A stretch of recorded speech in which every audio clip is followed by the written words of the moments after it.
한마디로 말해서 김용민. 네, 오늘은 점점 막다른 골목으로 몰리고 있는 최경환 의원에 대해서 얘기를 해보겠습니다. 서초동 감식반장 김프로. 김용민. 오늘은 임창열 전 경기도지사가 조선일보와 가진 인터뷰 내용을 살펴보고요. 최근 몇 년 동안 일산 전시관 킨텍스에서 어떤 일들이 벌어졌는지를 살펴보겠습니다. 이완배 기자의 경제의 속살. 김용민. 네, 오늘은 이솝 우화 전집에서 몇 편 읽어드리겠습니다. 정선태 교수의 오늘을 읽는 책. 김용민. 오늘은 말도 많고 탈도 많은 특수활동비에 대해 말씀드리겠습니다. 김성회의 답, 정, 너. 김용민. 김용민 브리핑. 잠시 후 시작합니다.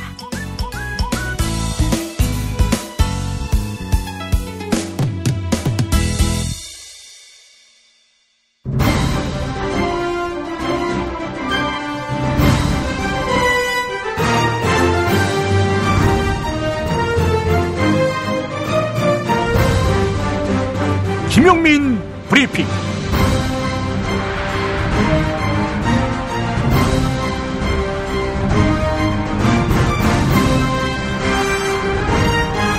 (2017년 11월 21일) 화요일입니다.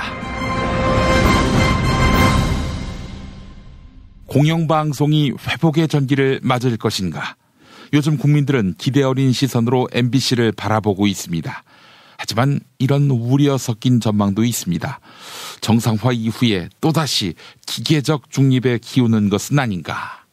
그렇게 해서 촛불혁명으로 출발한 정부가 잘 되든 망조가 들든 내 알 바 아니다 이러는 것은 아닌가. 그러나 2007년 이전의 우리와 지금의 우리가 다르듯 방송인들도 이전의 그들이 아닙니다. 시시비비 가림없이 이쪽 50 저쪽 50 이렇게 보도하고 비판하는 식으로는 결국 가진 자의 편에 설 수밖에 없음을 뼈아프게 느낀 그들이니까요. 그래서 지난 9년 동안 공정방송을 위해 해고, 징계 등 온갖 불이익을 감수하며 싸워온 그들 아닙니까? 물론 권력으로서 공영방송이 흉기가 되지 않도록 시민의 비판과 감시가 계속돼야 하겠습니다. 우리는 어느 편도 아니다. 이런 공정을 가장한 오만이 싹트지 않도록 언론 소비자 입장에서 끊임없이 지도 편달해야 할 것입니다. 다만 그들이 우리 편이 되기를 바라기보다는 우리의 입장을 대변하기보다는 사악한 세력의 확실한 견제자가 되는데 힘을 실어야 할 것입니다. 오늘의 주요 뉴스 함께하겠습니다.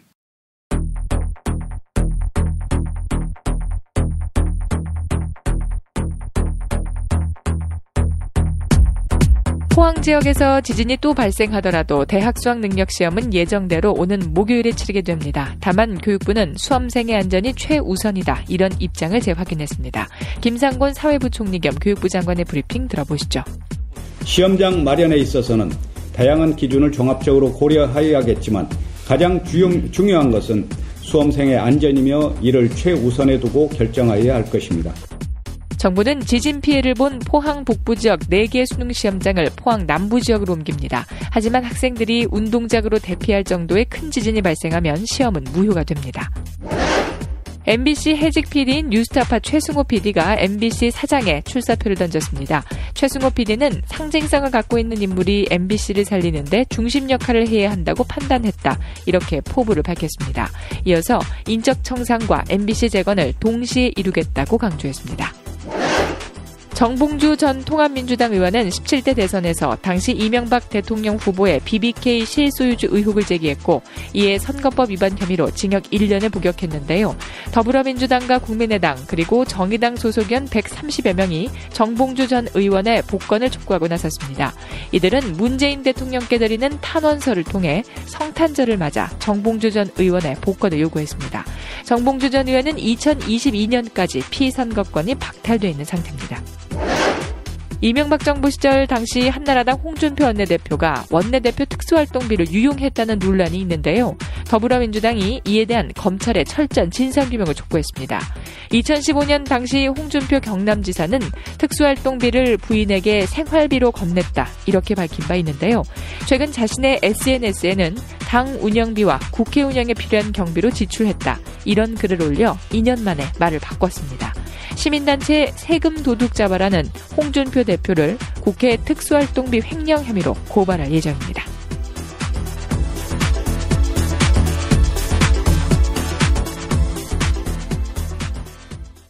에이즈, 간염, 말라리아에 감염된 혈액이 수혈용으로 각 의료기관에 나가 환자들에게 수혈되었다면 믿어지십니까? 과거 혈액 부실관리 실태를 고발한 직원들이 아니었다면 우리는 아직도 에이즈, 간염, 말라리아 혈액을 수혈받을지 모른다는 공포에 떨고 있을지 모릅니다. 공익제보는 우리의 삶을 안전하게 합니다. 수많은 생명을 지켜낸 공익제보자를 이제는 우리가 지켜내야 할 때입니다. 아름다운 재단의 어쩌다 슈퍼맨 캠페인에 함께 해주세요. 어디선가 나타나서 생명을 구하고 정의를 지키는 영웅 슈퍼맨. 우리 주변에도 많은 슈퍼맨이 있습니다.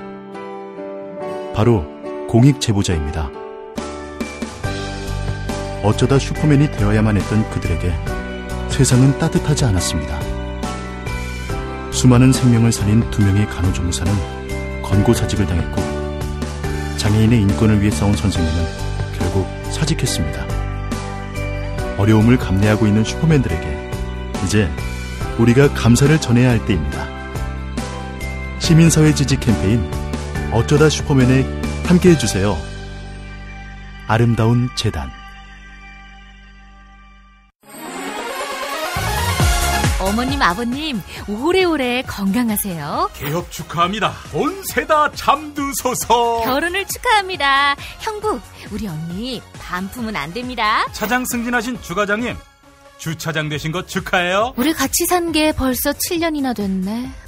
썩 짜릿했던 시간이었어. 태어나서 처음으로 여자에게 보내는 꽃이야. 너랑 닮은 꽃. 생일 축하해. 사랑과 축하. 위로가 있는 곳에 좋은 사람과 플라워. 1566-0263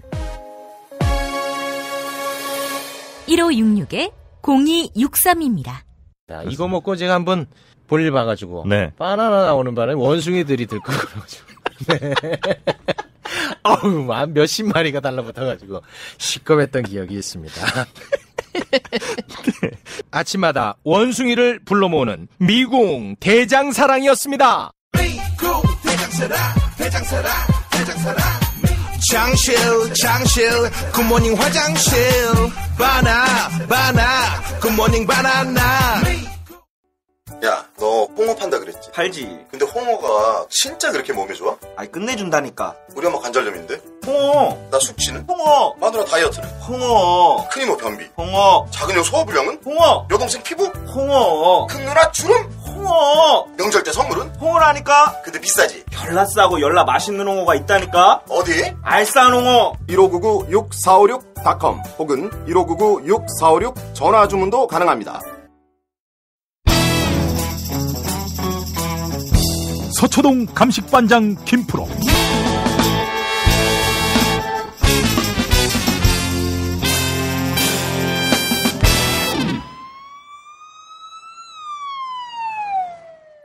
김프로 나와 계시죠? 네, 안녕하세요. 김프로입니다. 예. 아니, 김프로 얘기대로 다 가고 있어요. 지금 대한민국의 모든 적폐청산을 김프로가 주도하는 듯한 느낌을 받고 있어요.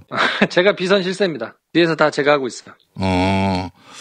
세상에 이렇게 값이 싼 비선실세가 있을까? 얼마나 좋아. 박애주의 정신으로 하고 있는 거지. 알겠습니다. 김프로하고 함께하는 시간은 너무나 좋습니다. 자, 오늘 어떤 얘기 해볼까요?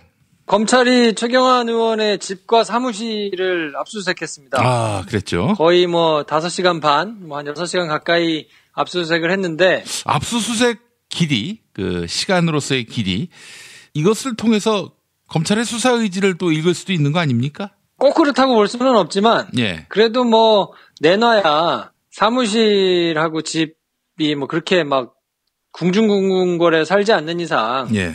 정해져 있을 거 아니에요. 나름대로 꼼꼼히 봤다고 봐야 될 거고. 그렇다고 하면 지금은 사실 좀 다르거든요. 본인은 굉장히 부인하고 있는 상황이고요. 돈을 받지 않았다 이렇게 부인을 하고 있는 상황이고. 네. 줬다는 사람들은 상당히 구체적으로 진술을 하고 있기 때문에 진술을 맞추는 거는 크게 어렵지는 않을 거예요. 근데 당연히 최경환 의원은 배달 사고를 주장하면서 아니 나는 받은 적이 없는데 무슨 얘기냐 이렇게 이제 얘기를 할 테니까 하나만이라도 본인 진술에 맞지 않는 그런 증거가 나온다면 그러면 정말 그냥 골로 가는 거거든요. 그런 걸 찾기 위해서 검찰이 최대한 아무튼 노력을 하지 않았을까 싶어요. 그래요. 자, 이제 최경환 압수수색. 그 사이에 증거인멸했을까요? 글쎄요, 뭐 나름대로 본인이 문제가 될 만한 것들을 미리 없애기는 했을 텐데요. 그래도 본인이 검찰 수사에 굉장히 밝아가지고 본인이 직접 진두지휘해서 수사를 해본 사람이 아니라면 우병우가 아니라면 그렇죠. 그런 상황이라면 본인이 어디를 포인트를 잡아서 수사를 할 거다. 어디가 고리가 될 거다라는 걸 알기 때문에 그런 거를 나서가지고 이제 없애려고 하겠지만 사실 수사를 뭐 최경환 의원이 나서가지고 해본 경험은 없단 말이에요. 예. 경제학 공부하시고 뭐 그냥 실세기는 했지만 자기 말 한마디면 이게 쫙쫙 되는 것만 경험했지 본인이 수사의 실무적인 내용을 자세히 알고 있지는 않기 때문에 예. 미처 없애지 못한 증거들이 있을 거라고 보고요. 아마 그런 거를 찾기 위해서 5시간 반 동안 꼼꼼하게 뒤지지 않았을까 싶습니다. 그래요. 아이고 이제 최경환의 계절이 돌아왔네요. 2014년에 특수활동비 1억 원을 받은 의혹으로 지금은 이제 수사가 진행되고 있는 건데요. 이현수 국정원 전 기조실장이 이병기 원장의 승인을 받아가지고 돈을 줬다는 거거든요. 근데 이현수 실장이 날짜도 구체적으로 특정을 하고 있고 장소도 꽤 자세하게 얘기를 하고 있고 거기다가 국정원에서 이제 회계장부도 뒷받침할 수 있는 만한 것들을 같이 이제 가지고 있는 상황이라서 근데 이병기 원장도 이현수 실장 보고를 승인했었다. 뭐 이런 자수서를 또 낸 걸로 보이거든요. 그러니까 일단 이현수, 이병기 두 사람의 진술이 굉장히 일치하는 상황이고 거기다가 JTBC하고 이현수 실장이 인터뷰를 했는데 국정원 다른 직원도 같이 있었다. 그러니까 이제 3명의 진술이 거의 맞아 들어가는 상황이란 말이에요. 최경환 측은 절대 안 받았다고 계속 부인을 할 텐데 이 세 사람은 만약에 최경환 말이 사실이 되면 이제 본인들이 책임을 져야 된단 말이에요. 돈은 나갔는데 이거를 그러면 당신이 쓴 거 아니에요? 저쪽에서는 안 받았다는데? 라고 될 거 아닙니까? 예. 그러니까 이 세 사람은 필사적으로 돈이 전달됐다는 거를 증명을 해야 될 거란 말이에요. 그러니까 지금부터는 본인들의 안위를 위해서라도 필사적으로 진술을 할 거고 예. 그렇게 나온 진술이 아무리 셋이 모여가지고 머리를 싸매고 맞춘다 하더라도 구체적이고 아주 세세한 것까지 다 맞을 수는 없단 말이에요. 예. 거짓말이면 금방 특히나 더 이렇게 사람이 많아지게 되면 거짓말이 금방 드러날 텐데 거짓말이 아닐 가능성이 지금으로 보기에는 이제 높다고 봐야 되니까. 예. 그러면 최경환 의원은 점점 더 어려운 코너로 몰렸다 이렇게 봐야 될 겁니다. 네. JTBC 보도가 사실은 굉장히 중요한 분기점이 될 것 같아요. 그렇죠. 지금 또 다른 사람이 하나 나왔다는 거니까 이렇게 이제 사람이 점점 더 많아지고 굉장히 구체적인 정황도 지금 막 제시를 하고 있거든요. 그리고 언론에다가 이렇게 아예 대놓고 자신 있게 인터뷰를 할 정도면 본인이 자신이 있다는 얘기거든요. 네. 만약에 이렇게 세 사람이 모여가지고 야 이렇게 한번 입을 맞춰가지고 우리 저 사람을 한번 골탕 먹어보자 이렇게 마음을 먹었더라면 최대한 자기들이 맞춘 대로만 얘기를 할 수 있는 최소한으로 얘기할 수 있는 기회를 좀 줄이려고 하겠죠. 법정에 나가서 뭐 진술을 할 때라든지 검찰 수사를 받을 때 최소한으로만 얘기를 할 텐데 이렇게 아예 그냥 까놓고 막 얘기를 한다는 거는 자신이 있다는 얘기니까 예. 지금은 어쨌든 돈을 줬다는 동기 자체도 상식적으로 납득이 되거든요. 국정원 예산을 위해서는 불가피하다. 이렇게 이현수 전 실장이 보고를 했다는 거고 이병기 원장도 그래 뭐 경제부 총리니까 우리가 예산 더 많이 배정 받으려면 뭐 이 정도 1억 원쯤이야. 특수활동비니까 주세요. 라고 이렇게 줬다는 거니까 이거는 정말 누가 봐도 그냥 뇌물성으로 보이는 거라서 예. 이거는 정말 빠져나가기가 어렵지 않겠나. 그리고 지금 돌아가는 게 이것뿐이겠는가. 여기서 이렇게 1억 원씩을 그냥 아무 거리낌 없이 받아서 쓸 정도였으면 다른 내용들도 충분히 있을 거기 때문에 제가 보기에는 혐의가 이 혐의 말고도 더 추가될 가능성도 있어 보인다. 뭐 이게 제 개인적인 관측입니다. 아이고 참. 이 박근혜 정권 때에 마지막까지 박근혜 주변에서 세도를 누렸던 사람들, 이 사람들이 그냥 입을 술술 여네요. 이런 거 보면서 진박이니 친박이니 이런 말을 했던 정권이지만 기본적으로 이게 조직력이 취약했구나. 내부의 신뢰가 공고하지 못했구나. 이런 생각이 듭니다. 그럼요. 다 이해관계 때문에 똘똘 뭉쳐 있었던 거라서 가치가 맞다거나 철학이 맞다거나 이래서 지금 모여있는 사람들은 아닌 게 분명하잖아요. 그러니까 지금은 이제 본인들 각자의 이익에 충실하게 이제 행동을 할 것이라서 제가 보기에 문제점이 드러나면 거기서 본인들이 살 수 있는 방법대로 하다 보면 그냥 진실이 그대로 드러나는 경우가 훨씬 많지 않겠나 싶고요. 그런 상황에서 박근혜 전 대통령 재판도 이제 얼마 안 있으면 재개를 하는데 박근혜 전 대통령 역시 마찬가지로 친박의 핵심이었던 사람들의 치부가 저렇게 계속 드러나고 있으니까 본인도 굉장히 좀 어려운 상황이 되지 않겠나 이런 생각이 드네요. 그래요. 참 재밌게 됐습니다. 상황이. 자, 최경환 만약에 이제 구속이 된다면 일단 당장 소환하면은 영장을 치겠죠? 그렇다고 봐야 되겠죠. 지금은 워낙 진술들이며 자료들이며 이런 게 확보가 된 상황이니까 부를 때는 다 준비를 해서 아마 부를 거라고 보고 본인은 별다른 카드가 없을 거예요. 나와서 그냥 아니라고 하고 절대 아니다라는 말을 하겠지만 그게 그렇게 법리적으로 공방을 벌이거나 크게 영향력이 미치거나 그러지는 않을 걸로 보이고요. 큰 무리 없이 구속이 되지 않겠나 싶은 생각이 좀 드네요. 자, 구속이 되면 이제 다음은 또 누구냐? 이것도 관심인데. 이쯤 되면 검찰이 좀 조율을 좀 하려고 들겠죠. 왜냐면 이거 말고도 지금 수사 선상에 올라 있다고 보이는 사람들이 꽤 많거든요. 어떤 사람부터 불러야 될 것이냐, 누구부터 해가지고 처리를 할 것이냐 이거에 대해서 지금 굉장히 골머리를 앓고 있을 텐데 사람들이 워낙 많으니까 제가 보기에는 사람들이 같은 사안이 오래 보도가 되면 피로도가 조금 생기는데 워낙 한 주걸로 한 번씩 전혀 다른 생뚱맞은 뉴스들이 막 쏟아져 나오기 때문에 제가 보기에는 지금 자유한국당은 굉장한 패닉 상태가 아닌가 하는 생각이 좀 듭니다. 그래요. 자, 우병우가 곧 또 영장 실질 심사를 받게 됩니까? 글쎄, 우병우에 대해서도 수사는 나름대로 열심히 이제 하고 있는 것으로 알고 있는데 어떻게 보면 지금 이제 우병우가 거의 수사 성패의 최정점에 있다고 해도 과언이 아닐 거거든요. 그렇죠. 다른 사람들은 지금 전부 다 어쨌든 기소가 되고 재판도 받고 있고 이렇게 된 상황인데 유일하게 우병우 전 민정수석에 대해서만 이렇다 할 성과를 지금 내보이지 못하고 있단 말이에요. 근데 이 상황에서 또 섣부르게 영장이 기각되거나 이렇게 되면 그러면 검찰이 굉장히 곤란한 상황에 처할 수도 있기 때문에 이번에 우병우 전 민정수석에 대해서 뭔가 혐의를 추가한다면 그거는 확실한 것이어야 한다라는 생각은 분명할 거고요. 근데 여러 가지로 상황이 좀 불리한 거는 맞는 것 같아요. 왜냐하면 벌써 국정농단 사건이 불거진 지가 1년이 넘었는데 그 사이에 전화기도 한번 바꿨었고 통신 영장도 계속 이제 발부가 되지 않아가지고 1년 동안만 보관할 수 있는데 그건 이미 사라졌단 말이에요. 그러니까 이게 정말 물증으로 명확하게 남는 것들을 확보를 못한 게 많기 때문에 검찰이 수사를 하는데 이게 뭔가 진술을 가져다가 맞추고 이러기에는 우병우 자신이 법을 너무 잘 알고 꿰뚫고 있는 사람이라서 참 쉽지 않겠다 싶은 생각은 좀 드는 게 사실이죠. 근데 어쨌든 검찰에서 의지를 가지고 있는 것만은 분명하니까 이번에는 좀 우병우 씨가 제대로 된 처벌 내지는 본인이 했던 일에 대해서 책임을 지는 이런 결과가 좀 있었으면 좋겠다라는 게 제 개인적인 바람입니다. 그래요.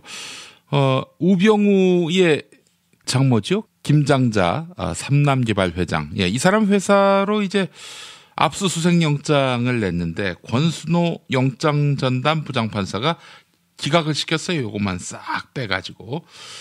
지금 법원 내에서 우병우 비호 세력이 있다고 봐야 되는 겁니까?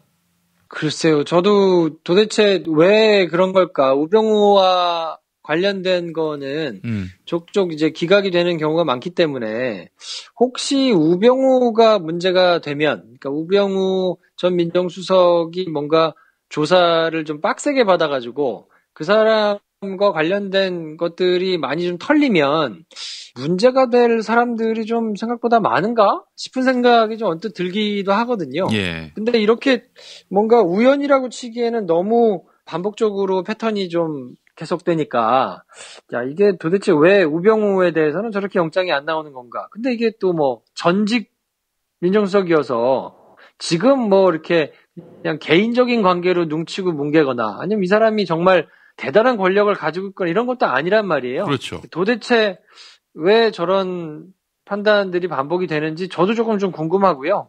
그거에 대해서 좀 속 시원하게 풀어주는 언론인들이 조금 나왔으면 좋지 않을까 하는 생각이 조금 드네요. 그걸 네가 하면 안 됩니까? 저는 언론인이 아니어가지고 제가 이제 값이 너무 싸졌기 때문에. 근데 이제 박범계 의원 더불어민주당 내에 적폐청산위원장이거든요. 이분이 어제 맘마이스에 나와서 하신 말씀이 우병우 보낼 수 있을 것 같다 이렇게 말씀하셨어요. 검찰에서도 들여다보고 있는 게 있는 것 같더라고요. 제가 뭐 정확한 내용을 알고 있지는 않습니다만 그래도 그냥 분위기가 그래도 옛날 같지는 않을 거다라는 언뜻 그런 느낌을 좀 받았는데 그래서 저는 이제 개인적으로 조금 기대라고 그러면 뭐하고 이번에는 좀 사람들이 또 계속해서 답답한 모습을 좀 안 볼 수 있겠구나 하는 생각을 가지고는 있는데 박범계 의원도 그렇게 얘기를 했다 그러면 분명히 뭔가 문제가 되는 게 조금 있는 모양이군요. 알겠습니다. 뭐 하여간 좀 격동하고 있습니다. 이 구조가 새로운 변화, 창조적 변화의 새 길로 나가는 그런 격동이기를 바라는 마음 가져봅니다. 하여간 참 최경환 안 됐습니다. 참 불과 1, 2년 전만 해도 하늘을 나는 새도 떨어뜨렸던 그런 최경환 아니었습니까? 그러니까요. 뭐 화무 11홍이라고 그냥 권력이 영원할 수 없고 지금 내가 누리고 있는 것이 계속된다는 보장이 없으니까 항상 겸손하게 살아야 된다는 말씀을 김용민 씨께 드리고 싶네요. 저한테요? 네. 왜 저한테요? 계속 가지 않는다고 이 사람아. 야, 너나 잘해. 응? 누구한테 큰 소리야? 이 친구 봐라. 아주 기고만장이 하늘을 찌르고 있어요. 예. 알겠습니다. 자, 하여간 참 화무 11홍이 아니라 거의 화무 9년홍이라고 해야 됩니까? 어떻게 됐는지 모르겠어요. 예. 9년을 넘지 못하는군요. MB도 빨리 감옥 보냈으면 좋겠다는 마음 가져보면서 오늘 김프로와의 시간을 마무리하겠습니다. 수고 많으셨습니다. 네, 내일 뵙겠습니다.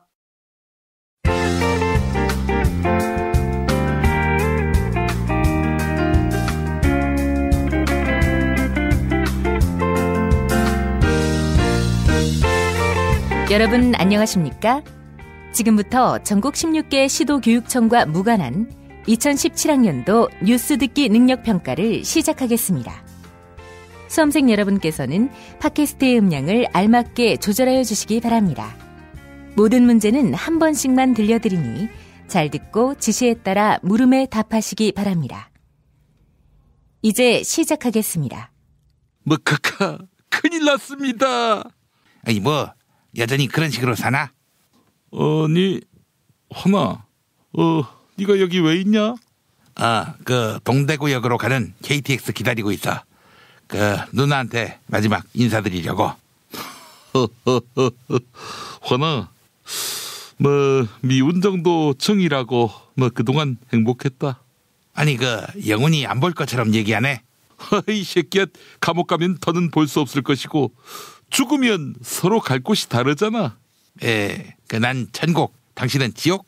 반대지 이 새끼야. 내가 너처럼 감옥에 갈 것 같냐? 이 등신 새끼들. 야, 다 지옥에 갈 텐데 뭔 작별 인사야. 나오셨습니까 카카? 근데 카카도 저도 환희도 더 지옥 가면 우리 카카는 아빠를 만나시겠군요. 거기서 말입니다. 야, 환아, 너 얼굴이 부쩍 안 좋다. 요즘 속이 너무 쓰려요. 이런 적이 없었는데 뱃속에서 똥이 나오질 않아요. 그래서 네가 할복한다고 했구나. 뱃속에 똥을 꺼내려고. 카카, 그런 말씀을 다 하십니까? 전 정말 억울합니다. 카카도 억울하셨지. 그런 말 소용없다. 각하봐라. 잘 적응하시지 않느냐. 아주 그냥 감옥에서 말뚝을 박아도 변비에는 미궁 대장사랑이 답이야. 똥이 얼마나 쑥쑥 빠지는지 마치 손가락을 똥꼬에 집어넣어서 캐내는 듯한 느낌을 준다니까. 얼마나 많이 나오는지 대장 소장까지 말려서 똥구멍으로 나올 뻔했다니까. 그런 말씀이 어디 있습니까? 어디 있긴 어딨어. 여기 있지. 응? 안 나오는 똥 애타게 부를 필요가 없어요. 미궁 대장사랑, 미궁 대장사랑. 이걸로 한 방에 끝내라고. 1522-8972 1522-8972 미궁 대장사랑. 화나 니 외롭지 않을 기다. 친박들이 줄줄이 엮여서 들어가지 않겠나. 이 작년만 해도 이 7세 부총리였는데 어쩌다 이렇게 됐는지. 나의 이 불행은 어디에 그 근원이 있을까? 이게 궁금한 거야. 그럼 류여해한테 물어봐. 류여해. 걔는 왜 이런 비극이 왔는지 잘 아는 애거든. 걘 지진만 나면 하늘의 뜻 운운하던데. 야, 작년에 생각해보니까 니네 누나가 짝 먹었을 때 경주 지진이 났잖니. 경주 지진도 박근혜 정권 탓이다. 이렇게 말할 수 있지 않겠어? 아이 닥치라고. 지금 불난집에 오입질을 하고 있어. 뭐라고? 불난집에 오입질? 그런 말이 어딨어? 그러면 불난집에 서방질인가? 이런 무식하기는. 야, 불난집에 분탕질이지, 안 그래? 아니지요. 여러분이 알려주십시오. 불난집에 땡땡질 무엇일까요? 1번 치질, 2번 임질, 3번 부채질, 4번 불화질, 5번 순학질.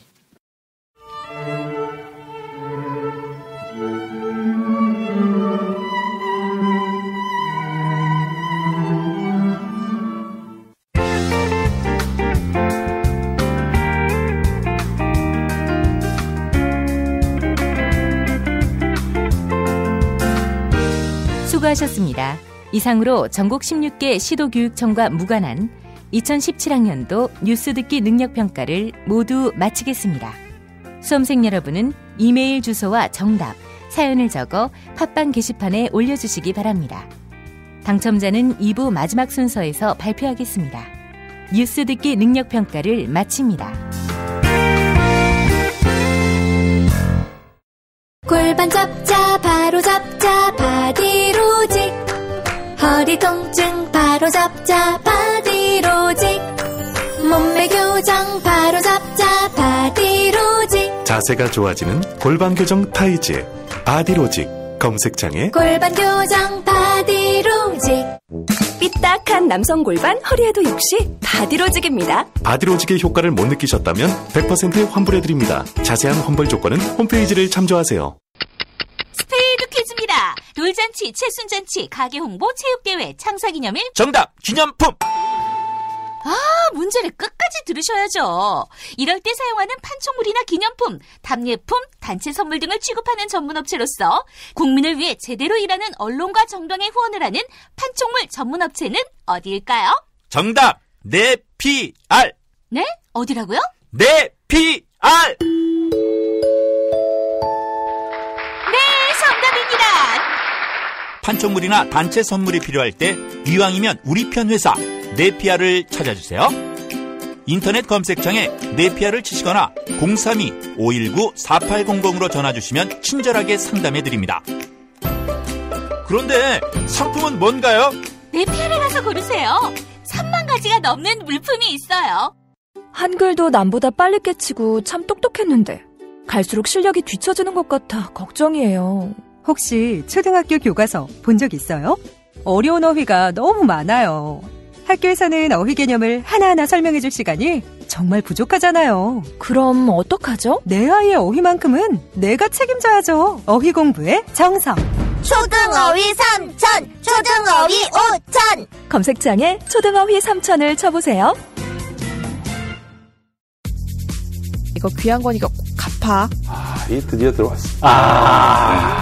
상쾌한 아침을 위한 군뱅이. 다음날 막 속이 안 좋고 막 머리 아픈 상황이 지속이 되면 술 마시는 사람들은 진짜 고민이거든요. 그런 분들을 위해서 상쾌한 아침을 위한 술친굼이 창조됐습니다. 술친굼 먹으면 술자리에서 완전 날아다니잖아. 음주 생활의 퀄리티가 달라진다니까. 어쩐지 하느님이 술만 내리실 일 없습니다. 이 연말 회식도 술친굼만 있으면 걱정 없어. 연말 회식 절대 강자 술친굼.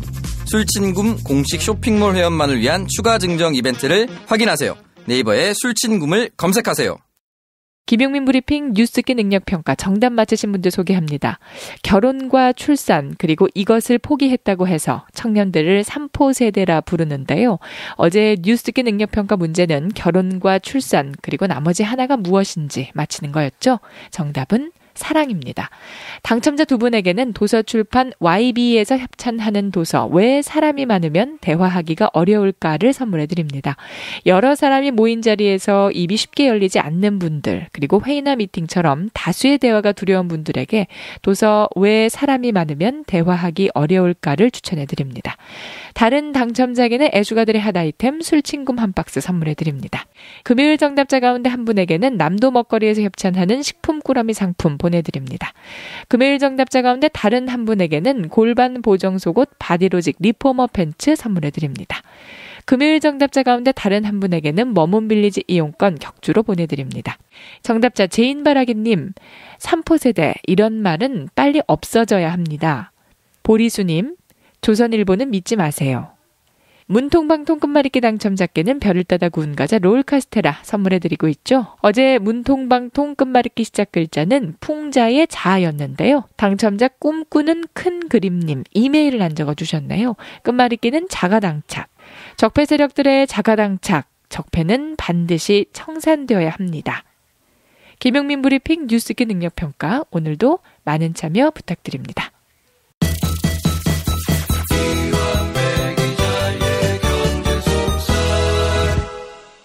민중의 소리 이완배 기자 만나겠습니다. 이완배 기자님. 네, 안녕하십니까. 예, 오늘 어떤 이슈 만나볼까요? 예, 임창열 전 경기도지사 혹시 기억하시는 분들이 있으실지 모르겠는데요. IMF 때 당시 IMF로부터 구제금융을 받기로 발표한 그리고 김대중 대통령의 당에서 경기도지사 후보로 나서서 당선된 그렇죠. 새정치민주회의인가 아마 그랬었을 겁니다. 새정치국민회의. 새정치국민회의. 네. 예, 예. 네. 많은 분들이 그러면 기억을 하시는 분이시죠, 이분이요. 네, 근데 이분이 어제자 조선일보에 인터뷰를 했습니다. 메인 기사 제목이요. 경제 전문가 68% 5년 내 IMF 외환 위기 같은 경제 위기 올 것이라는 기사였습니다. 내용은 조선일보 기사니까 당연히 볼 게 없고요. 이게 이제 1997년 11월 21일에 우리가 외환위기에 빠졌죠. 그러면 내일이면은 외환위기가 20주년이 됩니다. 그래서 요즘 신문들이 관련한 기획 기사들을 많이 쏟아냅니다. 조선일보도 거기에 편성해서 말도 안 되는 헛소리를 하는 기사를 지금 낸 건데요. 예, 예. 이 기사와 관련 기사로 조금 전에 김용민 PD님께서 이야기를 해주셨듯이 임창열 당시 경제부총리가 구제금융문서에 서명을 한 사람입니다. 그래서 그걸 기념해서였는지는 잘 모르겠지만 임창열 전 경기도지사를 불러서 조선일보가 인터뷰를 했어요. 예. 임창열 씨는 나중에 지금 말씀해 주셨던 대로 경기도지사까지 되면서 많은 이야기거리를 남긴 인물입니다. 이 경기도지사가 지금 이름으로 민주당 계열에서는 무덤 같은 곳이라고 하잖아요. 그런데 그곳에서 당선이 된 것도 우선 화제였고 그 이후로 경기도에서 민주당 후보가 도지사로 당선된 적이 한 번도 없었어요. 그렇죠. 저도 방송 듣고 알았는데 김용민 PD님께서 말씀해 주셔서요. 심지어 유시민 작가님 같은 걸출한 분도 아슬아슬하게 안 되시곤 했으니까 임창열 씨가 그때 된 건 참 대단한 일인 것 같기는 합니다. 그렇습니다. 네. 그런데 당선된 지 딱 1년 만인 1999년에 뇌물을 받은 혐의로 임창열 지사가 법정 구속이 됩니다. 이때 구속이 된 이유가 경기은행에 퇴출을 막아달라는 청탁을 받고 1억 원을 받은 혐의였어요. 근데 이때 이 사건이 굉장히 흥미로웠던 건 지금은 두 분이 이혼을 하신 걸로 제가 아는데요. 그 임창열 지사의 부인 주혜란 씨라는 분이 있습니다. 예. 경기도의 힐러리라고 불렸던 분이에요. 그랬죠. 굉장히 활동을 활발히 하셨죠. 그런데 이때 뇌물을 경기은행으로부터 임창열 지사는 1억 원을 받았는데 부인인 주혜란 씨는 4억 원을 받습니다. 그래서 부부가 공동으로 구속이 돼요. 이게 그 이철희 장영자 사건 이후에 처음으로 부부가 술의 혐의로 감옥에 동시에 갇힌 두 번째 사건입니다. 이 사실은 부부가 동시에 구속되기는 쉽지 않습니다. 왜냐하면은 자녀들이 있으니까. 그렇죠. 예. 네. 김프로께서도 그런 설명을 많이 해주시는데 예. 이게 굉장히 하여튼 드문 부부가 동시에 술의 혐의로 구속이 된 사건이었어요. 그래서 이때 세간에서는 어떤 말까지 있었냐면 주혜란 씨 파워가 너무 세서 임창열 지사 부인이 주혜란이냐 주혜란의 남편이 임창열이냐 뭐 이런 말까지 있었습니다. 그때 그 경기은행 퇴출을 막기 위해서 서희석 행장이라는 사람이 뇌물을 줬는데 이때 검찰 조사를 받는 과정에서 서 행장이 뭐라고 이야기를 하냐면 임 지사보다도 주 여사 쪽 백이 더 세다고 판단했다 이렇게 진술을 하기도 해요. 네, 그만큼 주혜란 씨가 막강한 영향력을 행사했다는 반증이기도 하죠. 아무튼 임창열 씨는 이걸로 감옥을 한 80일 조금 넘게 갔다 온 걸로 제가 기억을 하는데요. 그게 좀 복잡합니다. 그런데 유죄가 맞기는 맞아요. 결론적으로. 1심에서는 유죄를 받았는데 80일 정도 감옥에 있다가 2심에서 다시 무죄를 받습니다. 그리고 풀려나요. 그러다가 도지사 임기 말끝쯤 와서 2002년 봄에 대법원에서 이걸 파기환송을 시켜버립니다. 유죄라는 거죠. 예. 그리고 임창열 씨가 2003년에 상고를 취하하면서 유죄가 최종적으로 확정이 됩니다. 그리고 당시 임창열 지사가 좀 구설수에 올랐던 게 보통 감옥에 가면 사임을 하는 경우가 많죠. 지사직 같은 거는요. 그런데 임창열 지사는 사임을 안 합니다. 그리고 버티면서 옥중결재를 하죠. 끝까지요. 그러면서 도지사 임기를 마치고 이제 유죄가 확정이 된 겁니다. 여담입니다마는 주혜란 씨는 임창열 지사가 경기도지사직을 마치자마자 2002년에 또 한 번 감옥을 갑니다. 구속 사유도 똑같은 알선수재, 돈 받은 거죠. 그 내용은 경기도 성남에 있는 파크뷰라는 주상복합 아파트 건축 허가를 사전에 내주면서 영향을 끼치고 업자로부터 1억 원을 받은 혐의 이렇게 돼 있습니다. 아무튼 참 파란만장한 삶을 한 부분인데 대충 이 정도로 이제 임창열 지사에 대한 설명을 마치고요. 인터뷰 기사로 돌아와 보겠습니다. 제가 그 기사를 쭉 관심 있게 읽어본 이유는 오로지 임창열이라는 사람에 대한 관심 때문입니다. 이유는 차차 말씀드리겠습니다만 임창열이라는 사람은 한 3년 전부터 도저히 이름을 잊을 수 없는 행각을 보여왔습니다. 그런데 이제 모처럼 중앙일간지 기사에 경제 전 관료로 등장을 했기 때문에 어떤 코멘트를 했는지 관심 있게 보게 된 거죠. 내용이 이렇습니다. 임창열 전 부총리는 요즘 불길한 예감에 사로잡혀 있다. 임 전 부총리는 IMF를 조기 졸업한 게 반드시 좋은 것은 아니었다고 말했다. 그 교훈을 제대로 이해 못하고 너무 빨리 잊어버렸다는 것이다. 이렇게 적혀 있습니다. 그래서 그러면 임 부총리가 말하는 교훈이 뭐냐?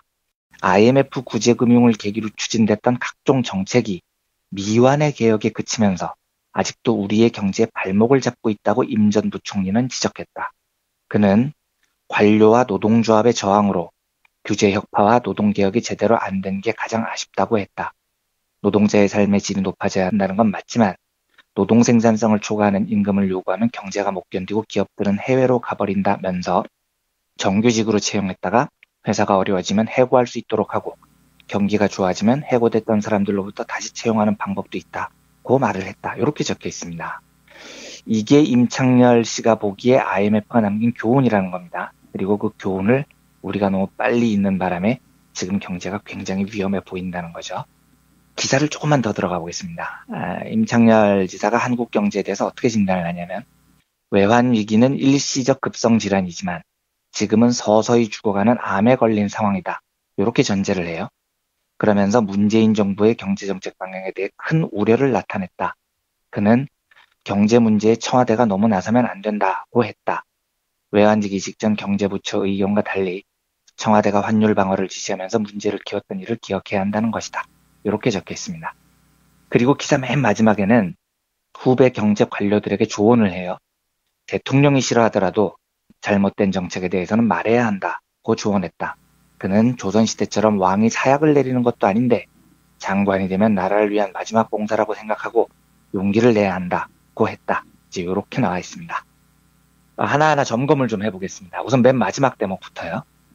대통령이 싫어하더라도 사약을 받을 각오로 충언을 하라. 이렇게 대목이 있어요. 근데 제가 묻지 않을 수 없습니다. 이 대목을 보면요. 그러는 님은 뭘 하셨냐는 거죠. 예. 모르는 사람이 들으면 임창열 씨가 대쪽 같은 성품으로 대통령한테 충언을 해서 국가 경제를 살린 사람인 줄 알지 않겠습니까? 임창열 씨는 1997년 외환위기에 직접 책임이 있는 사람입니다. 이분이요. 해결사가 아니었습니까? 아니었습니다. 1997년 김영삼 정부 때 제3대 통상산업부 장관이었고요. 정부의 경제부처 장관이었어요. 그러면 정부에서 뭘 하신 겁니까? 물론 해결사 노릇을 하기는 했죠. 왜냐면은 이때 외환위기의 구제금융에 서명을 하는 날 전임 부총리가 사임을 했고 바로 부총리로 임명이 돼서 서명을 한 다음에 그걸 구원투수 역할을 하긴 했으니까요. 하지만 그 전 직책이 YS 정부의 경제부처 장관이었다고요. 그러면 왜 사약을 받을 각오로 그때는 충원을 하지 않았던 거죠? 본인이 인터뷰에서 그렇게 얘기를 합니다. 외환위기 직전에 경제부처의 의견과 달리 청와대가 환율 방어를 지시하면서 문제를 키웠다고요. 그러니까 자기가 속한 경제부처는 환율 방어를 하지 말라고 의견을 냈는데 청와대가 자기 말을 안 들었다는 거죠. 그래서 외환위기가 왔다는 거잖아요. 저는 그 진단에 전적으로 동의하지 않지만요. 그 말이 맞다고 쳐도요. 그러면 사약받을 각오로 말렸어야죠. 뭐 하다가 외환위기까지 오게 한 겁니까? 자기는 아무 책임도 없다는 자세인 겁니다. 둘째로 문재인 정부의 경제정책 방향에 대해서 큰 우려를 나타냈다는 대목인데요. 우려의 내용이 이런 겁니다. 경제 문제에 청와대가 너무 나서면 안 된다는 거예요. 그러면 청와대는 뭘 하러 거기에 있습니까? 경제 문제에 청와대가 안 나서면 우리가 대통령을 왜 뽑는 겁니까? 말 같지도 않은 이야기죠. 청와대가 경제를 안 하면 뭘 하라고 거기 있는 거냐고요. 그런데 임창열 씨가 이런 황당한 말을 하는 이유가 있습니다. 지금 임창열 씨가 하고 싶은 말은 기사에 보면 이런 대목이 있습니다. 새 정부 출범 이후 청와대 정책실장, 일자리수석, 경제수석, 사회수석, 경제보좌관 등 5시어머니가 생겼다는 얘기가 나오는 상황을 걱정하는 듯 그는 경제는 부총리 중심으로 가도록 놔두고 장관들에게 인사권을 넘겨야 한다고 강조했다. 이렇게 기사가 되어 있습니다. 지금 이게 무슨 뜻이냐면 임창열 씨가 청와대는 경제에 나서지 마라라는 말도 안 되는 이야기를 하는 본질은 이런 것 같습니다. 지금 부총리가 관료 출신인 김동연 부총리죠. 이 사람은 자기가 어느 정도 인정해 주겠다는 거예요. 그러니까 그 사람 말만 잘 듣고 그런데 청와대에는 장하성 정책실장, 홍장표 경제수석, 김수현 사회수석 이런 사람들이 있습니다. 이런 사람들은 나서지 마라. 지금 이런 이야기를 하고 싶은 것 같아요. 그런데 저는 김동연 부총리의 색깔을 아직은 잘 모르겠습니다만 저는 좋은 부총리가 되실 것으로 믿고 기대하고 기다립니다. 그런데 조금 전 말씀드렸던 청와대 수석들은요. 자기 색깔이 굉장히 분명한 분들입니다. 장하성 정책실장은 주주자본주의 입장에서 재벌개혁에 매우 열성적으로 싸우신 분이고요. 홍장표 경제수석은 제가 오늘 처음 언급을 합니다만 사실 제가 이번 정부에서 참여하신 분들 중에 학문적으로 가장 존경하는 분이에요. 그러니까 이분이야말로 소득주도 경제 성장에 대해서는 아마 대한민국에서 제일 높은 수준의 이론을 구축하신 분일 겁니다. 그리고 김수현 사회수석은 많은 분들이 아시겠지만 부동산 전문가시죠. 참여정부 때 종부세 설계를 담당하신 분이고요. 지금 임창열 씨가 하는 이야기는 청와대가 경제에 나서지 마라가 말이 안 되죠. 그런데 그 이야기를 하는 게 아니고 자기 색깔이 분명한 이런 진보 색채의 청와대 경제 멤버들은 나서지 마라. 지금 이 이야기를 하고 싶은 것 같아요. 그런데 이게 얼마나 잘못된 생각이냐면요. 경제 정책이라는 것은 뜨거운 토론이 필요한 대목입니다. 그래서 저는 장하성 실장님하고 홍장표 수석님하고 두 분 다 진보적이시지만 사실 학자로서 경제를 바라보는 관점이 다른 분들이세요. 그러니까 장하성 실장은 주주자본주의를 지지하는 입장이고 홍장표 수석은 제가 알기로 그보다 더 진보적인 이해당사자 이론에 가까운 분으로 알고 있습니다. 일치하지가 않아요, 견해가. 그런데 저는 그런 조합이 굉장히 좋다고 보는 쪽입니다. 왜냐? 그래야 토론이 되는 겁니다. 그리고 토론을 해야 문제점을 알 수 있습니다. 게다가 김동연 부총리는 정통 경제 관료 출신이죠. 현실에 기반을 두고 있을 겁니다. 이러면 이 세 분이 서로 내가 잘났다고 싸우는 건 물론 안 되지만요. 한국의 경제 방향을 놓고 다른 색깔을 가지고 토론을 해야 됩니다. 그러니까 보수 정권이 경제를 말아먹은 가장 큰 이유 중에 하나가 토론을 안 해서 그런 거예요. 그러니까 나라 경제 정책이 이명박이 갑자기 라면값 100원 내려 이러니까 사람들이 토론도 안 하고 라면값 내립시다. 이런 개그 콘서트 수준의 경제 정책이 돼버리는 거죠. 최경환, 안종범, 임종용 뭐 이런 사람들이 청와대 서별관에서 모여서 무슨 서별관 회의를 열었다고요. 거기서 회의를 하고 토론을 했으면 제가 뭐라고 안 합니다. 나라 경제 책임자들이 서별관에 모여서 상대는 수첩에 뭐 받아 적었나 컨닝이나 하고 앉아 있었으니까 지금 나라 경제가 이 모양 이 꼴이 된 겁니다. 한 가지 더요. 임창열 씨가 IMF를 조기 졸업한 게 반드시 좋은 것은 아니었다. 교훈을 제대로 이해 못하고 너무 빨리 잊어버렸다. 이렇게 말을 하면서 그럼 교훈이 뭐냐 IMF의 교훈이. 규제 혁파와 노동 개혁이다.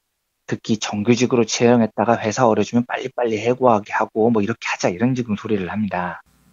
근데 이거야말로 압도적인 신자유주의적 시각이죠.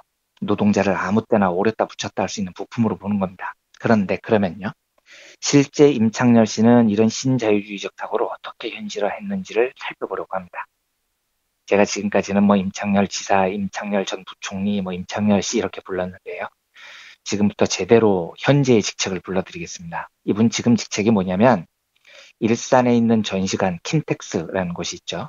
여기에 대표이사 사장입니다. 2014년 사장이 됐고 올해 8월에 다시 연임이 됐습니다. 2020년까지 킨텍스를 이끕니다. 그런데 이 킨텍스라는 곳은요. 초대형 전시장인데요.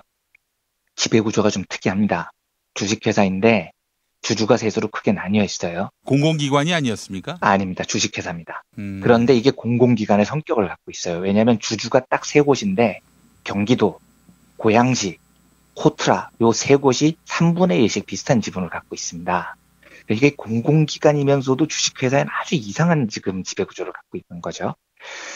그래서 이 회사 사장은 누가 결정을 하느냐? 경기도 고양시 코트라가 합의를 해서 결정을 합니다. 근데 그동안은 주로 코트라에서 쭉 이 킨텍스 사장을 배출을 해왔어요. 퇴직한 임원들이 다 여기 킨텍스 사장으로 왔습니다. 그런데 2014년에 한번 난리가 났습니다. 코트라가 올린 사장을 주주총회에서 부결이 되고 막 난리가 났어요. 복잡한 과정을 거치더니 갑자기 임창열 씨가 사장이 됩니다. 최초의 비코트라 출신 사장이죠. 당시에 들렸던 소문으로는 남경필 지사의 TO였다라는 소문이 굉장히 많이 있었습니다. 결국은 이 3대 주주 중에 남경필 지사의 주장이 가장 강하게 먹혔다라는 이야기였었던 거죠. 이 양반 더 이상 민주당이 아니군요. 아닙니다. 지금은 전혀 아닌 거죠. 뭐 조선일보와 인터뷰를 하는 걸 보면은요.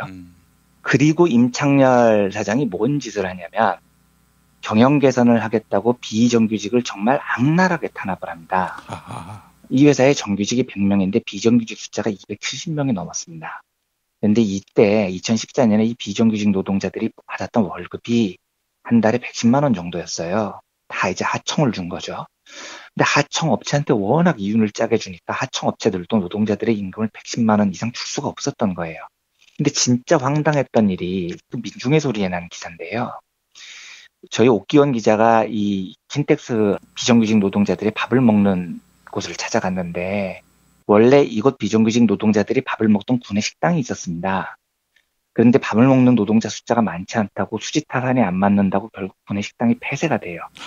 그리고 이곳 비정규직 노동자들에게 밥이 지급되는데 어떻게 지급되냐면 우선 식당이 없으니까 노동자들이 사무실 바닥에 앉아서 식사를 합니다. 그런데 옥기영 기자가 가보니까 점심이 밥 한 공기, 배추김치, 김, 삶은 날개알 1개 이게 전부 다였다는 거예요. 아니 노동자가 거짓입니까? 이걸 먹으라고 던져주게. 밥 한 공기, 김치, 김, 삶은 달걀 1개를 어떻게 점심으로 먹으라고 던져주냐고요. 이 간이 식당에 가스 시설이 없대요. 그래서 항상 김이나 장아찌 같은 비닐로 포장된 인스턴트 식품만 주로 배식을 한다는 겁니다. 가스 시설이 있으면 조리를 할 텐데요. 그래서 아니 그럼 왜 가스 시설이 없는 거냐 물어봤더니 가스 시설이 들어오면 위생법상 영양사를 고용해야 되는데 그거 고용하면 돈 든다고 그거 가스 시설을 안 들여놓은 겁니다. 이래서 장아찌, 김치, 계란 1개 이렇게 던져줬다는 거죠. 당시에 옥경 기자가 찍어온 사진을 보면 밥도 밥인데요. 이 밥이 담겨있는 스테인리스 밥그릇 뚜껑에 녹이 시뻘겋게 쓸어 있습니다. 길 가던 강아지한테도 그런 밥그릇에 밥을 안 줍니다. 그러면 그런 밥을 먹는 노동자들이 누구냐? 미화팀, 보안팀, 주차팀, 기계팀, 전기팀, 안내팀, 방제팀, 통신팀, 건축팀 이런 곳에 속해 있는 노동자들입니다. 다 소중한 노동자들이에요. 다 소중한데 이 중에서 방제팀은 또 뭔가요? 그러니까 안전 담당 업무조차도 이미 외주화를 해놓고 있다는 겁니다. 킨텍스라는 것은요. 그런데 이분들은 그 밥을 먹을 수밖에 없는 구조인 게 월급이 한 달에 110만 원밖에 안 됐기 때문입니다. 점심 한 끼 아무리 싸게 먹어도 5천 원은 나가죠. 110만 원 받고 그렇게 먹을 수는 없잖아요. 그러니까 삶은 달걀 하나, 김치김 그걸 녹슨 밥그릇에 받아들고 먹어야 되는 거예요. 그래서 이분들에게 나가는 식비를 계산을 해보니까 6개월 동안 킨텍스가 노동자 270여 명에게 드린 식비가 5,300만 원이었답니다. 이걸 끼니로 계산을 하면 끼니당 1,100원이었다는 거예요. 그러니까 노동자들한테 끼니당 1,100원짜리 점심을 주고 6개월 동안 일을 시켰습니다. 노동자가 개 돼지로 보이는 거죠. 사료를 던져주는 겁니다. 사료. 이게 왜 가능했겠습니까? 임창열 사장 마인드가 그런 겁니다. 아까 인터뷰에도 나와 있듯이 노동자들은 아무 때나 자르고 아무 때나 붙이고 해야 경제가 발전한다. 이런 생각을 갖고 있기 때문에 노동자들에게 사료를 던져주는 겁니다. 더 황당한 건 이게 과정이 좀 복잡해서 제가 상세한 설명을 생략하지만요. 비정규직 노동자분들 중에 일부를 자회사 직원으로 신분을 바꾸면서 킨텍스가 이때 노동조합에 가입해서 활동했던 세 분의 노동자분들을 아주 표적으로 조준하듯이 해고를 해버립니다. 그러니까 이렇게 해고된 분들이 그걸 어떻게 수긍을 하겠습니까? 당연히 농성에 들어갔습니다. 그리고 임창열 사장 면담을 요구하고 사장실 앞에서 농성을 했습니다. 여기다가 손해배상을 걸어요. 1인당 1억인가를 걸었을 겁니다. 그런데 그 손해배상 신청서를 보면 킨텍스가 주장한 내용 중에 이런 게 나와 있습니다. 피신청인들은 신청인들의 업무를 방해해서는 안 된다. 또 신청인 임창열에게 접근하거나 그 평온한 생활 및 업무를 방해해서는 안 된다. 이렇게 적혀 있어요. 평온한 생활 및 업무를 방해해서는 안 된답니다. 해고된 세 분의 노동자는 목숨이 걸린 문제입니다. 그래서 사장 얼굴 한번 보겠다고 몇 개월 동안 면담을 요구하는데 고작 한다는 말이 1억 원짜리 소송 걸면서 내 평온한 생활을 방해하지 말라는데 이걸 어떻게 답을 해야 됩니까? 제가 그 임창열 사장이 관료 출신이고 새정치국민회의 소속으로 도지사까지 한 사람으로 아무리 이해를 하려고 해도요. 이건 뭐 악랄한 재벌 3세에 버금갈 정도로 악질적인 겁니다. 그런 사람이 저기서 조선일보하고 인터뷰를 하면서 현 정부의 경제정책을 비판하고 있어요. 그리고 IMF의 교훈인 쉬운 해고를 적극 도입해야 된다고 목청을 높입니다. 꼴랑 노동자들에게 김치, 삶은 계란 하나를 던져주고 개돼지처럼 먹고 일해도 된다는 생각을 가진 사람들이 킨텍스 사장을 하고 있습니다. 저는 이게 정말로 이해를 할 수가 없습니다. 사람이 존중받는 사회, 노동이 존중받는 사회를 위해서는 어떤 조직의 리더들도 다 진정으로 사람을 존중하고 노동을 존중해야 됩니다. 정권이 바뀌고 대통령이 바뀌는 것과는 별개로 우리 사회의 수많은 리더들이 사람과 노동을 존중하는 사람으로 바뀌어야 됩니다. 그런데 이게 되기까지는 참 갈 길이 멀다는 생각이 제가 임창열 지사를 대표를 보면서 생각을 합니다. 임창열 씨가 특히 또 조선일보와 인터뷰를 하는 모습을 보고 우리가 가야 될 길이 멀고 또 험하구나는 절감을 하게 됐습니다. 그런 생각이 강하게 들고 조금 슬픈 생각도 들어서 오늘은 임창열 대표와 킨텍스에 관한 여러 가지 이야기들을 엮어서 소개를 해드렸습니다. 그리고 보니까 민선도지사 선거가 시작된 이래 진정 진보 개혁 경기도지사는 단 한 명도 탄생한 바 없었네요. 그렇죠. 결과적으로 보면 그렇습니다. 이런 생각을 가진 사람이 도지사를 했는데 과연 이분을 우리 편의 도지사였다고 말을 할 수 있을지 저는 동의를 할 수 없습니다. 알겠습니다. 이완배 기자님 오늘 말씀 잘 들었습니다. 네, 감사합니다.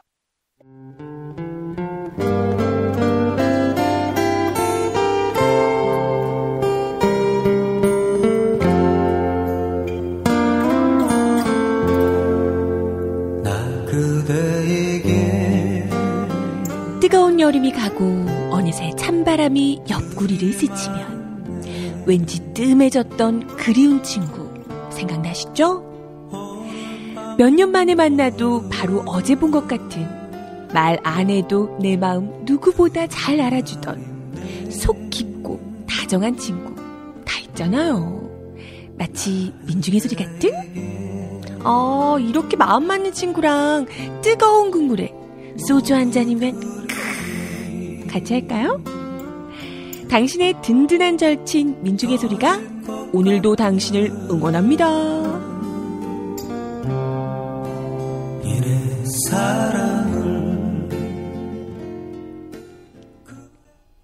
민중의 소리 후원 전화 1661-0451 1661-0451 민중의 소리. 진실은 반드시 밝혀진다고. 무엇이 진실입니까? 대통령이라고 하는 지위를 진실을 밝히지 않는 데에 역이용해서. 김보영 아나운서가 함께합니다. 아프니까 팩트다. 안녕하세요. 아프니까 팩트다 김보영입니다. 박근혜 정부 시절 국가정보원이 특수활동비를 청와대와 정치권에 상납했다는 의혹에 대해 검찰이 수사 중인데요. 그러자 구 여권인 자유한국당에서 대대적인 반격에 나섰습니다. 먼저 자유한국당 홍준표 대표는 법무부도 검찰로부터 매년 100억 원의 특수활동비를 상납받았다. 법무부도 같이 처벌하는 것이 형평에 맞는다고 주장했습니다.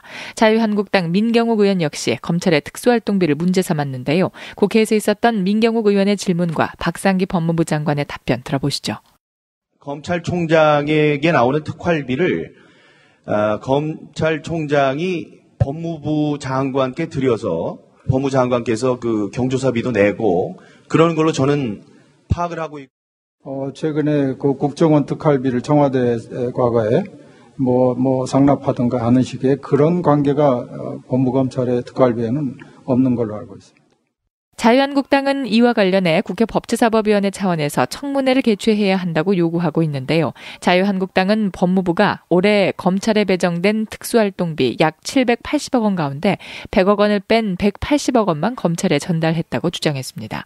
이는 사실상 법무부가 검찰로부터 특수활동비를 상납받은 것과 다름없다는 얘기인데요. 하지만 법무부는 자유한국당의 주장은 사실과 다르다는 입장입니다. 기획재정부로부터 받은 280억 원 전체가 검찰의 특수활동비는 아니라는 것입니다. 법무부 관계자는 당초 검찰의 특수활동비는 180억 원으로 정해져 있었고 검찰에 전달하지 않은 100억 원은 원래부터 법무부의 몫이다. 이렇게 설명했습니다. 기획재정부 역시 검찰은 예산 권한이 없어 특수활동비를 법무부에 배정했다. 이렇게 밝혔습니다. 법무부에 배정된 특수활동비 예산은 법무부와 검찰의 몫이 모두 포함된 것입니다. 이에 대해 더불어민주당은 자유한국당이 거짓 선동과 수사 물타기를 시도하고 있다고 강하게 비판했습니다. 또한 검찰 관계자는 국정원이 특수활동비를 현금으로 세탁했고 이를 상납받은 박근혜 전 대통령이 사적으로 사용했다. 검찰은 이를 수사하는 것이다. 이렇게 강조했네요. 지금까지 아프니까 팩트다였습니다.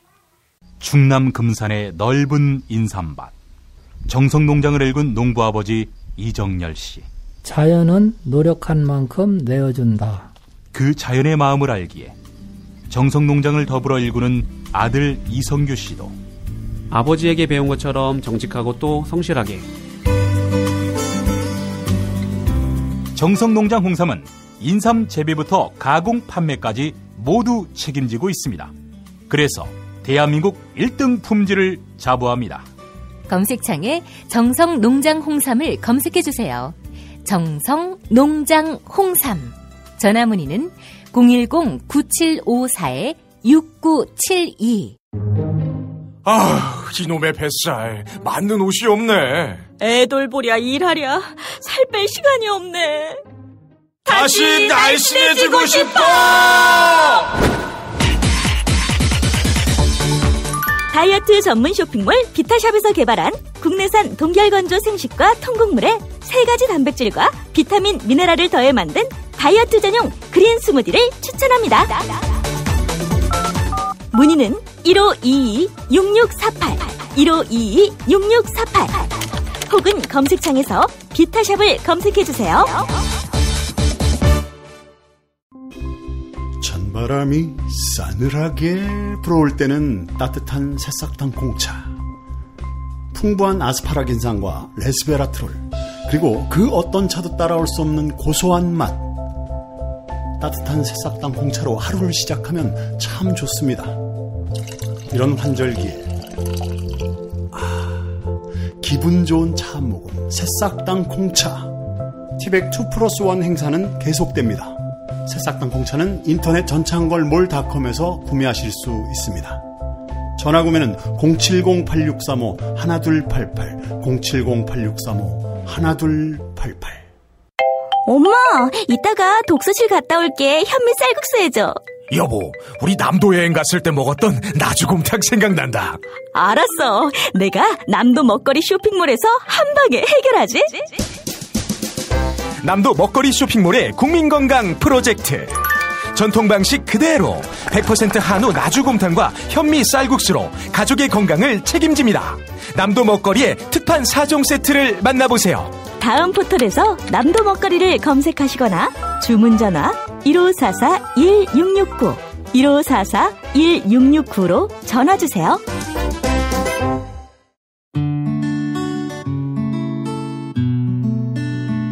당신과 내가 좋은 나라에서 그 정의로운 나라 그곳에 산다면 난 그냥 좋아서 웃기만 할 거예요.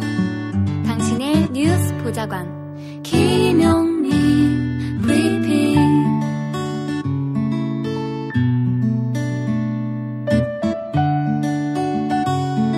대한민국 뉴스 브리핑의 선두주자 김용민 브리핑. 계속해서 김보영 아나운서가 오늘의 날씨를 전해드립니다.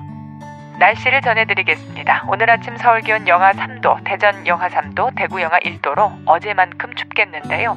낮부터는 기온이 다소 올라서 추위가 한결 누그러지겠습니다. 낮 기온은 서울 8도, 광주 12도, 부산은 13도로 예상됩니다. 전국이 대체로 맑겠고 서울과 경기도 일부 그리고 강원도와 경상도에는 건조특보가 발효됐습니다. 미세먼지 농도는 전국에서 보통 단계를 나타낼 전망입니다. 여기는 대한민국 브리핑 1번지 김용민 브리핑입니다.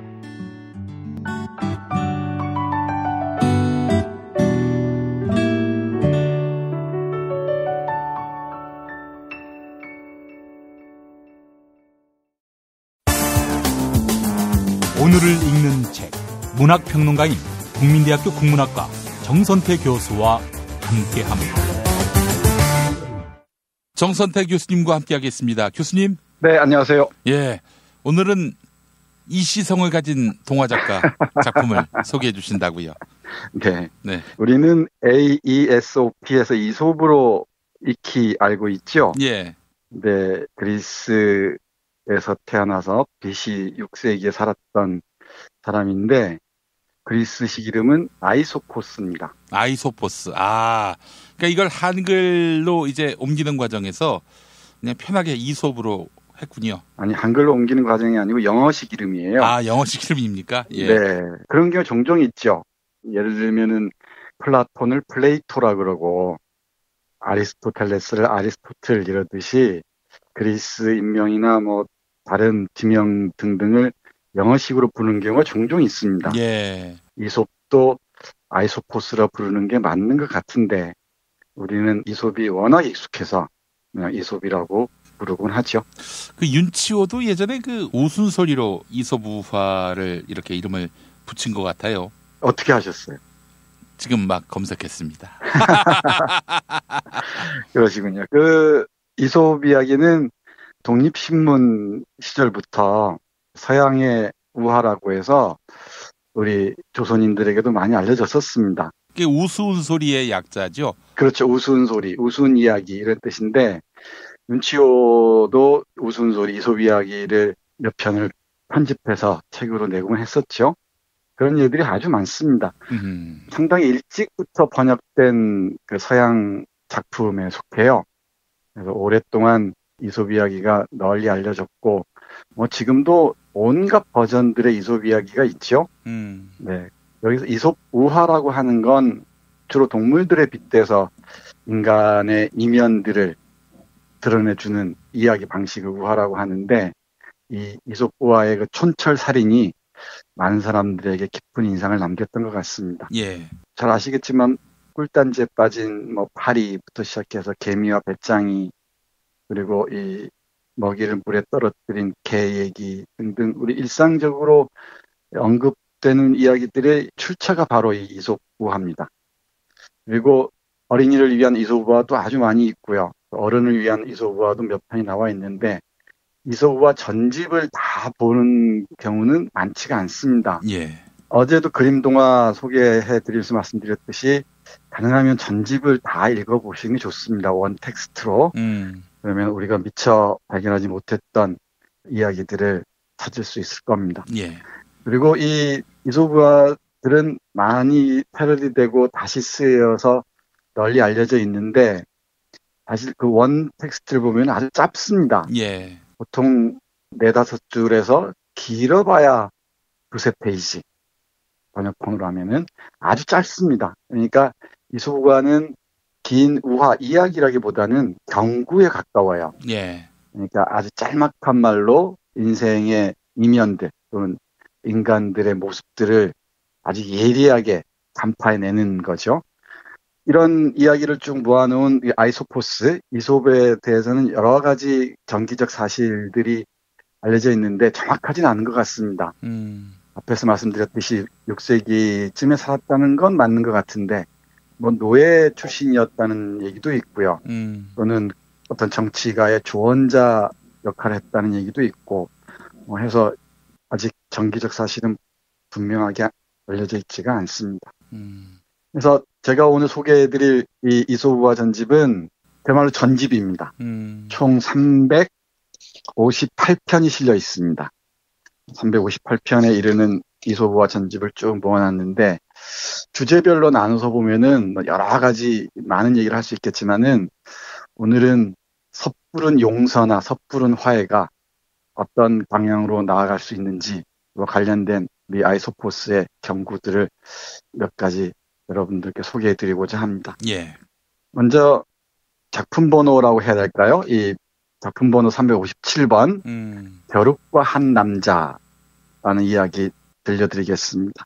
이 벼룩과 늑대, 개 등등이 아주 중요한 등장 인물이에요. 뭐 인물이니까 이상한데 중요한 캐릭터들인데 짧으니까 금방 읽어드리겠습니다. 어느 날 벼룩 한 마리가 어떤 남자를 아주 화나게 하였다. 그래서 그는 벼룩을 잡아서 이렇게 말했다. 요것 좀 봐라. 내 팔다리로 배를 채우려고 하네. 나를 사정없이 물어댔겠다. 그러자 벼룩이 말했다. 저는 원래 그런 놈이잖아요. 저를 죽이지 마세요. 이제 더 이상 괴롭히지 않을게요. 그러자 그 남자는 웃음을 터뜨리며 말했다. 너는 이제 곧 내 손에 죽을 거야. 내가 나를 괴롭히긴 했지만 그것보다도 너를 빨리 죽여서 벼룩의 종자가 계속해서 생기는 것을 막는 일이 더 급해. 네, 이렇게 끝납니다. 어떻게 들으셨는지 모르겠는데 이 벼룩이 한 남자를 아주 오랫동안 끈질기게 괴롭혔던 것 같습니다. 팔다리를 물어뜯어서 배를 채우고 잠을 자려고 해도 괴롭히고 뭐 이랬겠죠. 그러니까 벼룩을 잡았더니 벼룩이 사정을 하는 거예요. 나는 원래 그런 놈이니까 죽이지 말아달라. 더 이상 괴롭히지 않겠다. 그러니까 우리 남자가 얘기한 겁니다. 안 된다. 너를 죽여서 종자를 아예 없애버려야겠다. 그게 더 급한 일이다. 라고 얘기하는 거죠. 이 벼룩의 애원을 들어주실 착한 분들이 계실지 모르겠습니다만은 벼룩이 다급한 김에 사정한다거나 또는 거꾸로 적반하장격으로 협박한다고 해서 벼룩을 살려주면은 또 대대적인 벼룩의 공격에 이 사내뿐만 아니라 인간들은 더 많은 고통을 겪어야 할 것입니다. 이 작품이 딱 머릿속에 떠올랐습니다. 그리고 프로메테우스와 인간이라는 작품 번호 330번을 보면은 이것도 짤막한 글인데요. 상당히 놀랍습니다. 세상 살다 보면은 다양한 인간들이 참 많죠.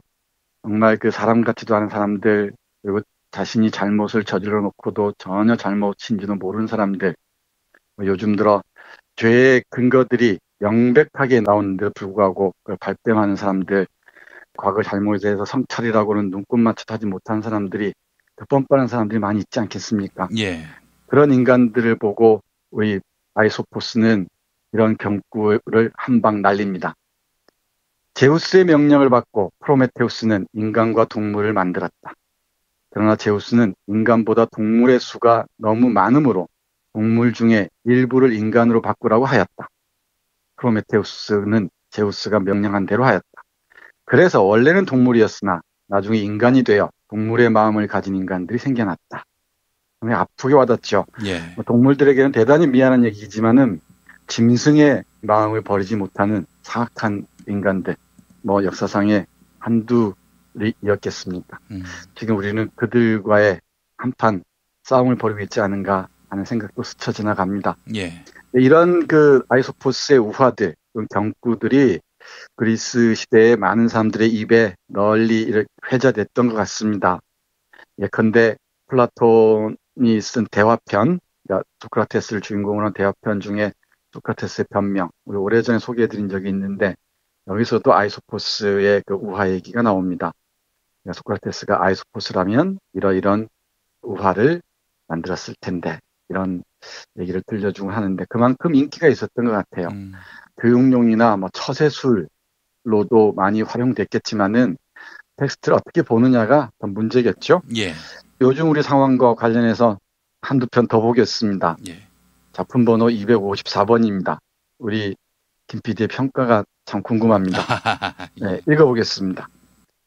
늑대가 아무런 말썽도 부리지 않으면서 양떼를 따라갔다. 처음에 양치기는 늑대를 두려워해서 조심스레 지켜보기만 했다. 하지만 늑대는 양들에게 아무런 공격도 하지 않고 묵묵히 따라가고만 있는 것이었다. 이 안심한 양치기는 늑대를 적으로 보기보다도 보호자로 생각했다. 어느 날 갑자기 마을로 내려가야 할 일이 생긴 양치기는 늑대가 양떼 곁에 함께 있는 것을 보고도 그냥 놔두고 떠나버렸다. 절호의 기회를 잡은 늑대는 양에게 달려들어 잡아 먹어버렸다. 양치기는 돌아오자마자 양을 잃어버린 것을 깨닫고는 울부짖었다. 어떻게 늑대를 양떼와 같이 놔둘 생각을 했던 것일까?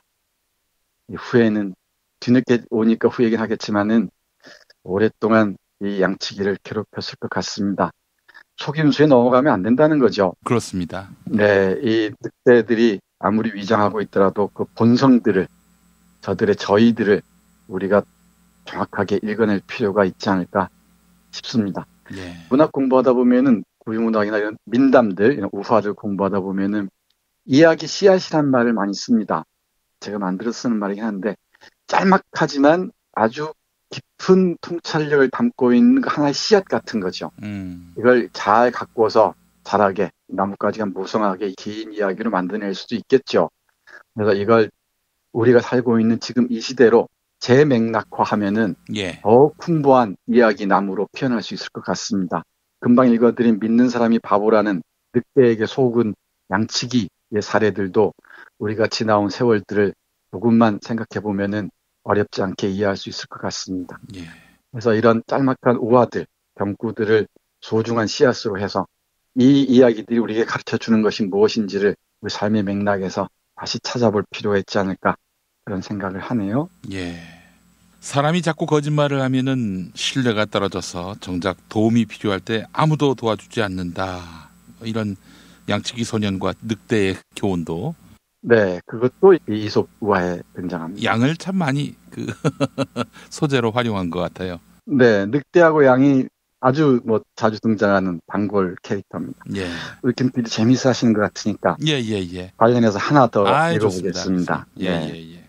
또 늑대하고 개하고 얘기입니다, 여기는. 늑대하고 개도 이 중요한 커플로 자주 등장해요. 어느 날 늑대가 개에게 한 가지 제안을 했다. 너희들은 우리와 친척간이라 서로 이해해 줄 수 있는 것 같아서 하는 말인데 사실 우리는 사고방식 말고는 모든 게 비슷하지 않은가. 그런데 우린 서로 아주 다른 삶을 살고 있지. 우리는 아주 자유롭게 사는 반면에 너희들은 인간의 요구에 복종하고 참아내면서 목에 줄을 감은 채 가축을 돌보며 주인이 먹다 남은 뼈다귀나 받아먹곤 하지. 하지만 이제라도 너희가 지키고 있는 양을 우리에게 넘긴다면 우리 모두 함께 모여서 맛있는 식사를 할 수 있을 거야. 개들은 늑대의 제안에 솔깃해져서 늑대를 양 우리 속으로 들어가도록 허락했다. 하지만 원래 약속과는 달리 늑대는 우선 개들부터 먼저 죽여버렸다. 아찔하죠? 예. 역사 잠깐 돌이켜보면은 이런 사례들이 아주 많았습니다. 우리 통합합시다. 화해합시다. 우리가 하나가 돼야 이 난국을 극복할 수 있을 겁니다. 할 때 바로 그 화해에 응해준 사람부터 참담하게 당했던 역사를 우리는 똑똑하게 기억하고 있습니다. 왜냐하면 거짓말한 대상인데 자기 거짓말을 기억한 존재인데 가만둘 수 없는 거 아니겠습니까? 그렇죠. 그러니까 이 개부터 딱 잡아먹어버리고 양은 또 자기들이 다 먹어치웠겠죠. 이 늑대의 교활한 수에 속아 넘어가지 않도록 우리가 좀 더 날카롭게 상황들을 지켜봐야 할 줄로 압니다. 예. 이렇게 읽다 보면은 이솝 우화도 우리가 미처 몰랐던 상식적인 삶을 넘어서서 지혜를 우리에게 그대로 전해주곤 합니다. 그러니까 이솝 이야기는 아이들이 읽는 것이지 이렇게 생각할 게 아니라 사실 부제가 어른을 위한 이솝 우화전집에서 어른을 위한이란 말이 붙어 있는데 그 이유도 알 것 같습니다. 예. 그리고 이런 경구들을 다른 대화의 장애나 이야기할 기회가 있으면은 다양하게 활용하시면은 이야기를 풀어나가는데도 아주 윤활유 역할을 톡톡히 하곤 합니다. 예. 이게 노예 신분이었다는 설화도 있더군요. 이솝이. 네, 그런 설이 있습니다. 예. 그렇기 때문에 사실은 지배자와 피지배자의 관계에 대해서 특별한 감수성이 있는 것 같아요. 네, 맞습니다. 그 아주 날카로운 감수성을 갖추고 있었던 것 같습니다. 그러니까 이런 짤막한 글에 깊이 있는 통찰을 보여줄 수 있었겠죠. 예. 그게 그 경구가 갖고 있는 아주 비평적인 깊이들이 아닌가 그런 생각을 해요. 예. 제가 마지막으로 우리 김 PD를 위해서 또 짤막한 경구 하나 골랐습니다. 예. 작품은 58번인데요. 건방진 암여우입니다. 암여우가 오직 한 마리의 새끼만을 임신할 수 있는 암사자를 비웃었다. 그러자 암사자는 태연하게 이렇게 말했다. 하지만 얘야, 비록 한 마리라 할지라도 그건 바로 사자란다.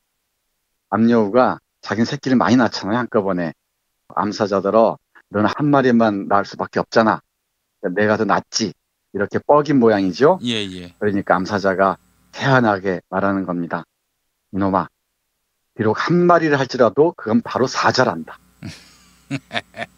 이 작품본 58번을 고른 이유는 김 PD가 아주 열악했던 언론 환경 속에서 하나의 사자처럼 언론을 지켜온 게 아닌가 싶어서 골랐습니다. 우리 김 PD를 위한 김 PD에게 헌정하는 이솝구와 한 편이었습니다. 아, 이솝이 저를 위해서 헌정을 한 겁니까?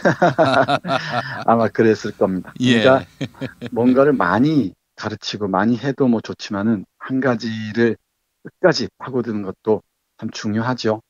언젠가 질문 얘기하면서 말씀드렸습니다만은 여러 개의 질문을 던지는 것도 물론 의미가 있겠지만은 정말 핵심적인 질문, 그 전체를 무너뜨릴 수 있는, 전체에 치명적으로 영향을 미칠 수 있는 그런 질문들 던지는 게 중요하죠. 예. 그 질문을 던지는데 맨 앞에서 우리 김 PD와 그 친구들이 있었던 게 아닌가 싶어요. 바로 한 마리를 낳더라도 정말 이건 사자죠. 몇 마리 보잘것없는 피라미드라고 다르다는 얘기로 제 식으로 재미있게 해석해봤습니다. 네, 앞으로도 이런 언론을 이끄는 상황 속에서 한 마리 사자로 그물에 걸리지 않는 바람처럼 이렇게 나아가시기 바랍니다. 예, 감사합니다, 교수님. 오늘 이솝 우화를 통해서 어른을 위해서 만든 동화, 네, 이걸 통해서 많은 걸 일깨워 주셨습니다. 교수님 오늘 말씀 잘 들었습니다. 네, 고맙습니다.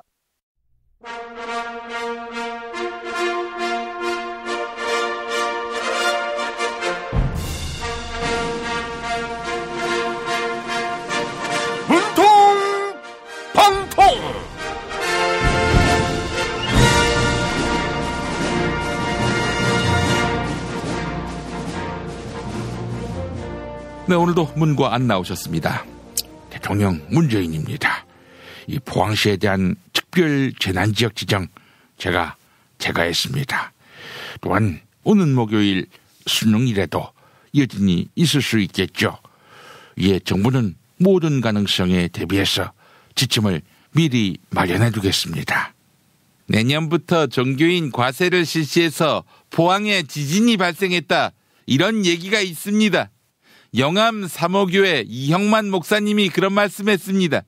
문재인 대통령은 나쁜 놈이다, 이런 말도 했습니다. 그렇다면은 건조특보가 발령됐으니 제가 기우제라도 지내야 하나요? 기우제. 기우제. 재언. 누군가가 재언을 하면 대통령으로서 책임지는 모습을 보이십시오. 자유당 장제원 의원은 전병헌 수석의 비리 의혹을 몰랐다면 청와대 무능이고 알았다면 기만이다, 이렇게 이야기했습니다. 아이고, 장제원 의원, 예, 똑바로 하세요, 이런 댓글을 단 네티즌에게 미음, 치읓, 니은, 즉 미친놈, 이렇게 댓글을 달아서 논란을 빚고 있죠. 자, 기우제에서 재언으로 안 대표님이 끝말잇기 시작했습니다. 대통령님, 다음 받으시죠. 재언, 은행. 은행은 그 사람을 나타내는 거울이죠. 장제원 의원이야말로 아들의 조건 만남 의혹을 몰랐다면 무관심한 아빠, 알았다면 미음, 치읓, 니은 아닐까요? 안 대표님도 국민의당 제보 조작 사건을 몰랐다면 바지 사장 알았다면 공범이지요. 언행 행복 바지 사장이라니 말씀이 지나치십니다. 저는 요새 행복합니다. 국민의당 의원들이 단합하고 있기 때문입니다. 20명 이상이 저를 중심으로 뭉치고 있습니다. 이런 분들께 전창걸의 새싹 땅콩차 선물해야겠습니다. 새싹 땅콩차는 100% 국내산 땅콩 원두를 어떠한 첨가제 없이 직접 재배하는데요. 가을맞이 2+1 이벤트를 아직도 진행하고 있습니다. 포털 사이트에서 전창걸몰.com 또는 새싹 땅콩차를 검색해 주시면 됩니다. 행복이라 했어요. 복창 안 대표 복장하세요. 내는 MB 아바타다. 이 국민의당 최경환 의원이 안 대표 보고 그러니 MB 아바타 소리를 듣는 거다 이랬어요. 20명 이상이 뭉친 거, 그 뭉친 게 안철수 대표를 지지하려고 뭉친 것이 아니라 국민의당을 탈당하려고 뭉친 거예요. 정신 차려야지요. 아이고, 홍 대표님 나오셨군요. 국민의당과 바른정당이 통합하면 오히려 40석 이하로 떨어질 수 있겠네요. 지금 나한테 복장하라고 했습니까? 창피. 어느 당이나 최경환은 창피한 존재입니다.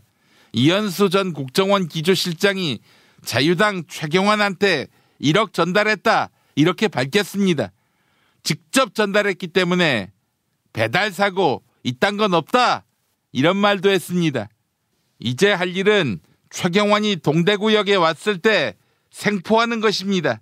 이상한 짓 못하게 말입니다. 듣고 보니 좋은 말이네요. 우리가 출당시키려고 했던 최경환 아닙니까? 이 최경환이를 이 검찰에서 잡아간다는 얘기 아니겠어요? 자, 창피라 했어요. 피난 안 대표야말로 자기 걱정부터 해야죠. 오늘 그 정치적 피난처를 찾아야 할 수도 있어요. 박지원 전 대표가 오늘 예정된 끝장 토론을 지켜보겠다 이래 말했어요. 이게 뭔 말입니까? 안 대표가 지금처럼 마이웨이, 마이동풍, 우이독경으로 일관하면 탈당하겠다 이거 아닙니까? 이 십새끼야! 피난처는 니네가 알아봐야 되는 거 아니야? 정부가 이재민들에게 LH의 임대주택을 임시 제공한다고 했습니다. 근데 정말 주택난에 시달리는 곳은 교도소 아닙니까? 자유한국당을 위해서 LH는 임시주택을 교도소로 제공해야 할 것입니다. 아이고, 오늘도 이래저래 야당에서 정계 개편 바람이 불고 있네요. 자, 오늘도 애청자 여러분이 안 대표님을 대신해서 끝말잇기 이어가 주시기 바랍니다. 팟빵 게시판에 피난의 난으로 시작하는 단어, 이메일 주소, 사연 남겨주시기 바랍니다. 당첨자께는 천연 재료로만 만드는 별을 따다 구운 과자 롤 카스테라 선물해 드립니다. 문통방통 마칩니다. 오빠, 정말? 진짜? 드디어? 벤지 천지기병 업데이트. 월드 서버 오픈. 27개 반지의 주인이여, 최강 최강. 하늘이 열린다. 천지개벽 벤지 지금 다운로드. 운전자를 위한 꿀팁 7,000원 운전자 보험 카페. 알고 계세요? 교통사고가 나면 형사합의금, 벌금, 변호사 비용 이거 자동차 보험에서는 보장 못해요. 운전자 상해까지도 책임져드리는 7,000원 운전자 보험 카페. 버스, 택시, 트럭 등 영업용 차량 운전자를 위한 12,500원 운전자보험 카페도 있습니다. 실손, 부모님 건강, 자녀보험도 안내해드립니다. 02849-9730 연중 무휴라 언제든 02849-9730 이주노동 희망센터 이사 권영국 변호사입니다. 이주노동 희망센터는 동남아시아 저개발 국가의 이주노동자들과 함께하고 있습니다. 시골 오지 마을에 학교를 만들고 마을 주민들이 공동체를 이루어 운영하도록 돕습니다. 포털 검색창이나 페이스북에서 이주노동 희망센터를 검색하시어 후원회원이 되어주세요. 노동 존중 생산과 소비를 통한 사회연대를 추구하는 문자당이 함께합니다. 답은 이미 정해져 있으니 너는 대답만 해라고 하는 답정너. 아닌데. 답은 정치인데 너만 몰라. 이건데.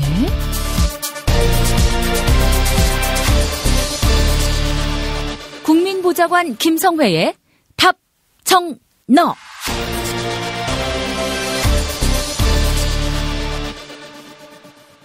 손예원 의원실 김성회 보좌관 만나겠습니다. 김성회 보좌관님? 네, 안녕하세요. 네, 오늘은 특별한 곳에 계신다고요?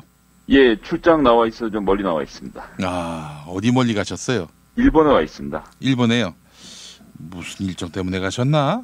뭐 다른 일은 아니고요. 도시재생과 관련돼서 저희들이 좀 연구하고 볼 게 있어서요. 특수활동비 받아서 가시는 건 아니죠? 네, 저희 정치 후원금 내주시는 분들 덕분에 정치 자금으로 해서 집행하고 있습니다.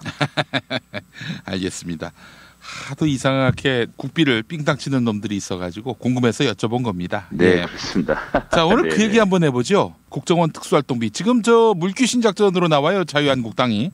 내친 김에 뭐 검찰 특수활동비부터 시작해서 국회 특수활동비, 뭐 국정원 특수활동비를 다 들추자는 건데요. 들추자면 저는 들출 수 있는 문제라 생각하고 예. 부족한 부분들은 바로 잡아가면 된다라고 보고 있습니다. 아니 근데 현 정부 들어서 그렇게 특수활동비를 국정원으로부터 뽑아다가 청와대 등 권력기관이 썼다. 이런 일은 없었다라고 밝히지 않았습니까? 네, 그렇습니다. 일단 무조건 물을 타는 거고 본인들 잘못한 것이 불거지면 일단 진흙탕으로 만드는 거죠. 나만 잘못한 게 아니다라고 뒤집어 씌우고 너도 마찬가지 아니냐라고 해놓고 그 진위가 판명되는 것은 이 논쟁이 끝나고 난 다음 아니겠습니까? 예. 전형적인 물타기고요. 예전과 달리 이제 시민들이 이런 식의 물타기에 속지 않으시긴 하지만 어쨌든 특수활동비라는 거 듣기만 해도 뭔가 대단한 게 있는 것 같아서 의심들을 많이 하시고 예. 그렇지 특수활동비를 자유한국당만 먹었겠어? 뭐 이런 생각이 들게 만드는 뭐 신묘한 재주를 갖고 있는 거죠. 아, 그런 의미에서 보면 정치 혐오증은 모두에게 도움이 안 됩니다. 네, 그렇습니다. 몇 가지 좀 사례를 들춰보면 먼저 홍준표 대표가 본인이 운영위원장 하던 시절에 받았던 특수활동비 달에 4천만 원인데 그 다른 것은 액수대로 공개를 했잖아요. 정책위의장에게 1,500만 원 정책개발비로 지불하고 등등부터 시작해서 하다가 맨 끝에 말꼬리를 흐리면서 당시 원내대표였던 원혜영 의원이 오늘 강하게 반박하고 나섰지만 예. 야당 원내대표에게도 뭐 비용을 좀 이렇게 줬다. 근데 이제 비용을 준 건 아니고 이제 말을 보면 자기가 그 돈으로 특수활동비로 원혜영 의원하고 밥 한 끼만 먹었어도 그 범위 안에 들어가도록 법적으로 발언을 했죠. 야당의 뭐 원내활동 같이 도왔다 이렇게 얘기를 했기 때문에 예. 그 홍준표 대표가 원혜영 의원에게 이제 원내대표 되시니까 저 식사 한번 합시다라고 밥을 먹은 다음에 특수활동비를 돈을 냈다고 하면 마치 여야가 같이 특수활동비를 쓴 것처럼. 근데 저희가 운영위원장이 불러서 밥 먹으러 갔는데 지금 쓴 돈은 뭘로 썼습니까? 카드를 좀 봅시다 할 수는 없는 노릇 아니겠습니까? 그렇죠. 예. 전형적인 물타기고요. 얼마 전에는 지난 대선 때 안철수 의원의 지지를 선언했던 김당 기자가 386들도 국정원 특수활동비로 술 먹었고 뭐 이런 얘기 했지 않습니까? 그것도 마찬가지인데 국가정보원 간부들과 청와대 간부들이 저녁 식사하면서 소주 한잔 할 수 있는 건데 예. 그때 썼던 카드값 이게 특수활동비면 마치 이것을 청와대가 같이 나눠 쓴 양 호도하고 있거든요. 예. 카드 값을 쓴 사람이 누구인지 특수활동비를 쓴 사람이 누구인지를 가지고 따지는 문제이지 이것을 자기들이 5만 대 가서 다 써놓고 그런 식으로 따지면 뭐 시민단체, 국민들 뭐 전부 다 특수활동비를 썼다는 논리로 확정이 가능하잖아요. 이런 식으로 하면 절대 안 될 거라는 생각이 들고요. 홍준표 대표 이번 기회에 정확하게 밝혀주실 필요가 있는데 벌써 9년이나 지난 일이니까 예. 그 이상은 자세하게 생각이 나지 않는다라고 하면서 지나갈 가능성을 높게 보고 있고요. 이 모든 게 다 자기 재판용 발언인 거죠. 그러면서 특수활동비에 쏠리는 관심을 국민 혐오로 대체하는 것. 아주 클래식한 작전이 아닌가 싶습니다. 아니 이런 식의 수법을 한두 번 써본 게 아니라서 국민들은 웬만해서는 믿지 않을 것 같은데 왜 자꾸 이러는지 자기들끼리는 속아주는 모양이죠. 그렇기도 하지만 어쨌든 자기 지지자 18% 지금 믿는 사람들은 자기 편으로 만들어야 하니까요. 그분들은 아마 홍준표 대표 이런 말씀을 듣고 나면 아 그렇지 야당도 분명히 썼을 거야. 정치인이 다 똑같지. 이런 생각이 들게 만들려고 했을 거고요. 네. 또 시점을 보셔야 되는 게 이제 2008년 얘기잖아요. 예. 그 뒤로 그 정보 공개 청구에서 많은 부분들이 공개되고 점점 더 투명한 방향으로 발전을 하고 있고 특히나 이 특수활동비 문제 지금 불거진 것이 아니라 홍준표 재판 과정에서 나온 얘기였지 않습니까? 자기가 특수활동비를 삥땅 쳐서 부인에게 전달했고 부인이 그 돈을 모아서 비자금을 만들어서 다시 돈을 돌려준 것이다라는 말을 만들어내는 과정에서 나온 건데요. 그 이후로 이 문제에 대한 논의들이 국회에서 좀 본격적으로 진행되고 있고요.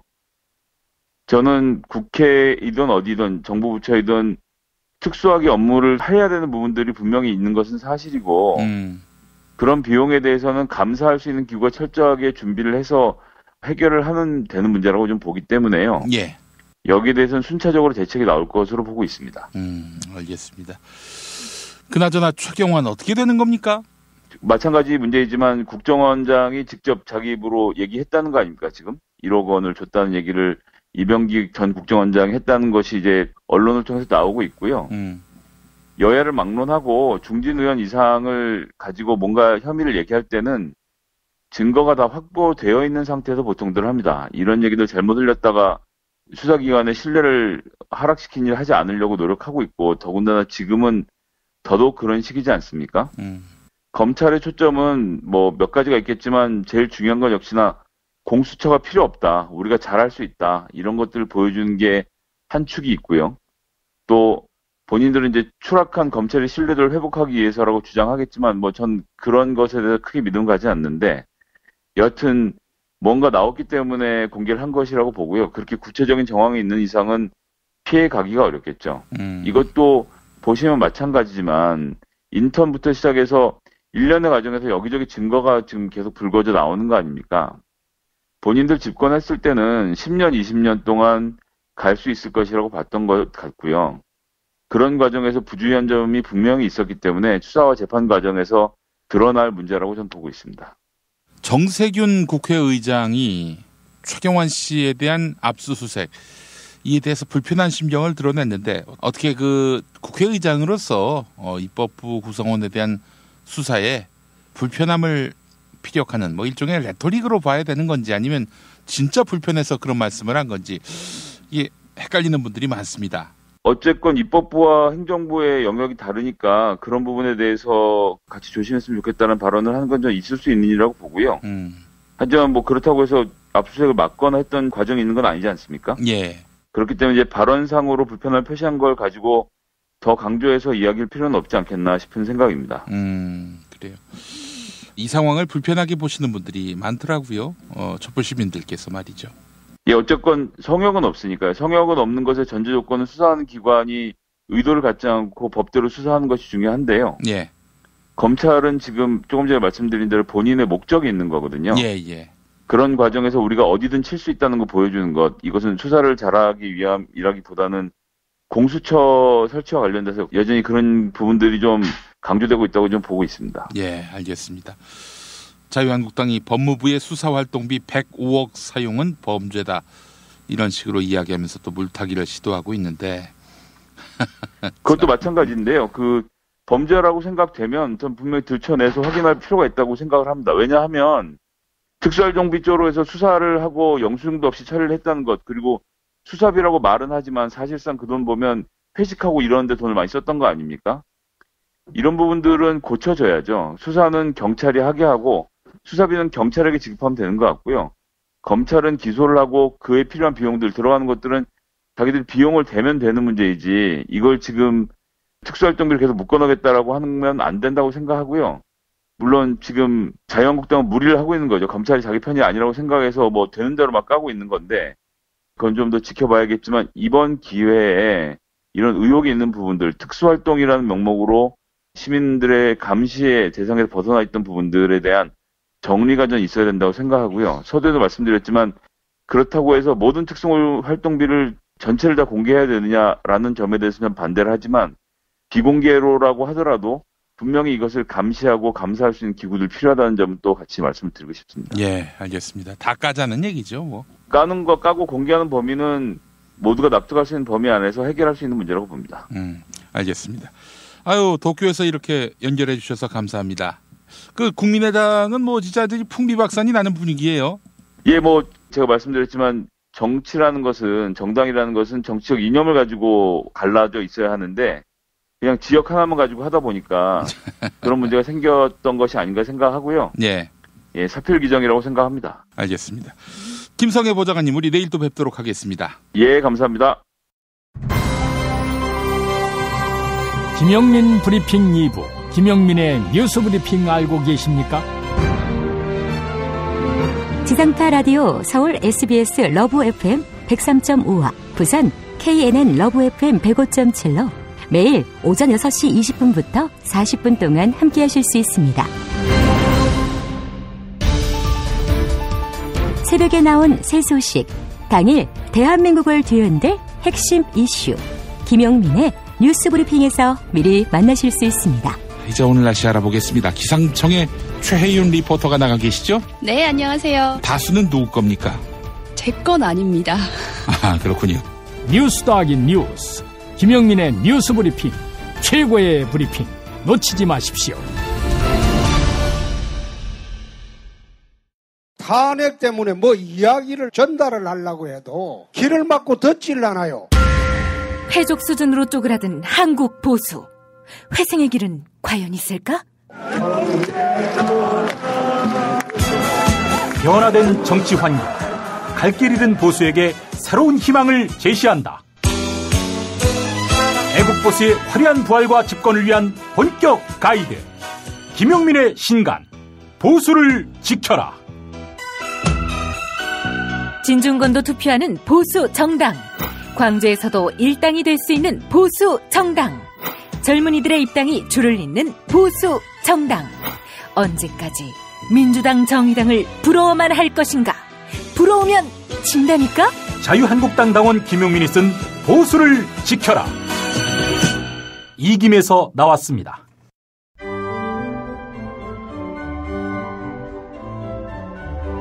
백여 년 전통의 오스트리아 파이프 오르간 제조 명가 리거샤가 심혈을 기울여 만든 한신대학교 신학대학원 파이프 오르간. 한신대 신학대학원에서는 2017 파이프 오르간 정기 연주회를 매주 월요일과 금요일 진행합니다. 세계적인 파이프 오르가니스트의 연주로 아름다운 클래식과 거룩한 교회 음악이 어우러지는 감동의 무대. 11월 27일까지 매주 월요일 낮 12시 30분과 12월 1일까지 매주 금요일 저녁 6시에 서울 강북구 인수공로 159 한신대학교 신학대학원 예배당으로 여러분을 초대합니다. 입장료는 없습니다.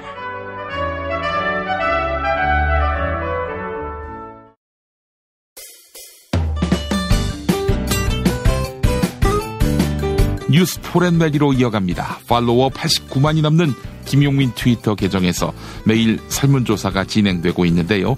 최근 일부 언론이 청와대가 한상균 전 민주노총 위원장에 대한 특별 사면을 검토 중이다, 이렇게 보도했습니다. 또한 국제노동기구 ILO는 한국 정부에 한상균 민주노총 위원장을 석방하라, 이렇게 권고하기도 했지요. 하지만 청와대와 박상기 법무부 장관은 성탄절 사면과 관련해 대상과 일정을 검토하고 있지 않다, 이렇게 선을 그었습니다. 한상균 위원장은 2015년 민중총 궐기를 주도한 혐의로 대법원에서 징역 3년, 벌금 50만 원을 선고받았는데요. 시민들은 한상균 위원장 석방에 대해 어떤 견해를 갖고 있을까 여쭤봤습니다.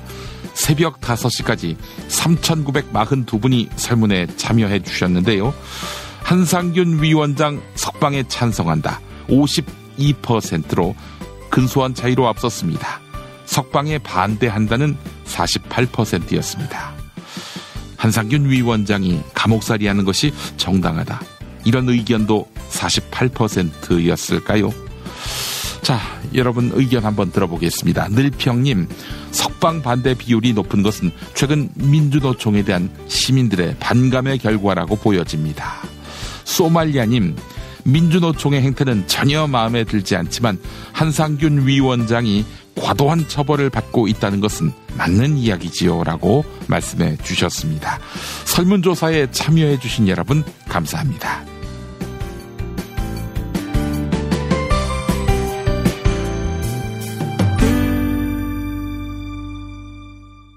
팟캐스트 포털 팟빵의 김용민 브리핑 게시판으로 올라온 사연 소개하겠습니다. 내 탓이로 소이다님, 윤민석 민중음악가를 후원합시다 이런 글을 남기셨는데 후원 계좌 번호가 국민은행 043-01-0692-706 다시 한번 국민은행 043-01-0692-706 예금주 윤정환입니다. 윤민석이 아니라 윤정환입니다.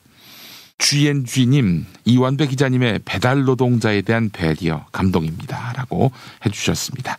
바른 말쟁이님, 사랑을 포기한다는 것은 정말 슬픈 일입니다. 네, 3포세대를 말씀하시는 것 같은데 젊은 분들에게 이런 일이 없기를 바랍니다 라고 해주셨습니다. 네, 의견 보내주신 분들 감사합니다. 2017년 11월 21일 화요일 김용민 브리핑 모두 마치겠습니다. 애청해주신 여러분 감사합니다.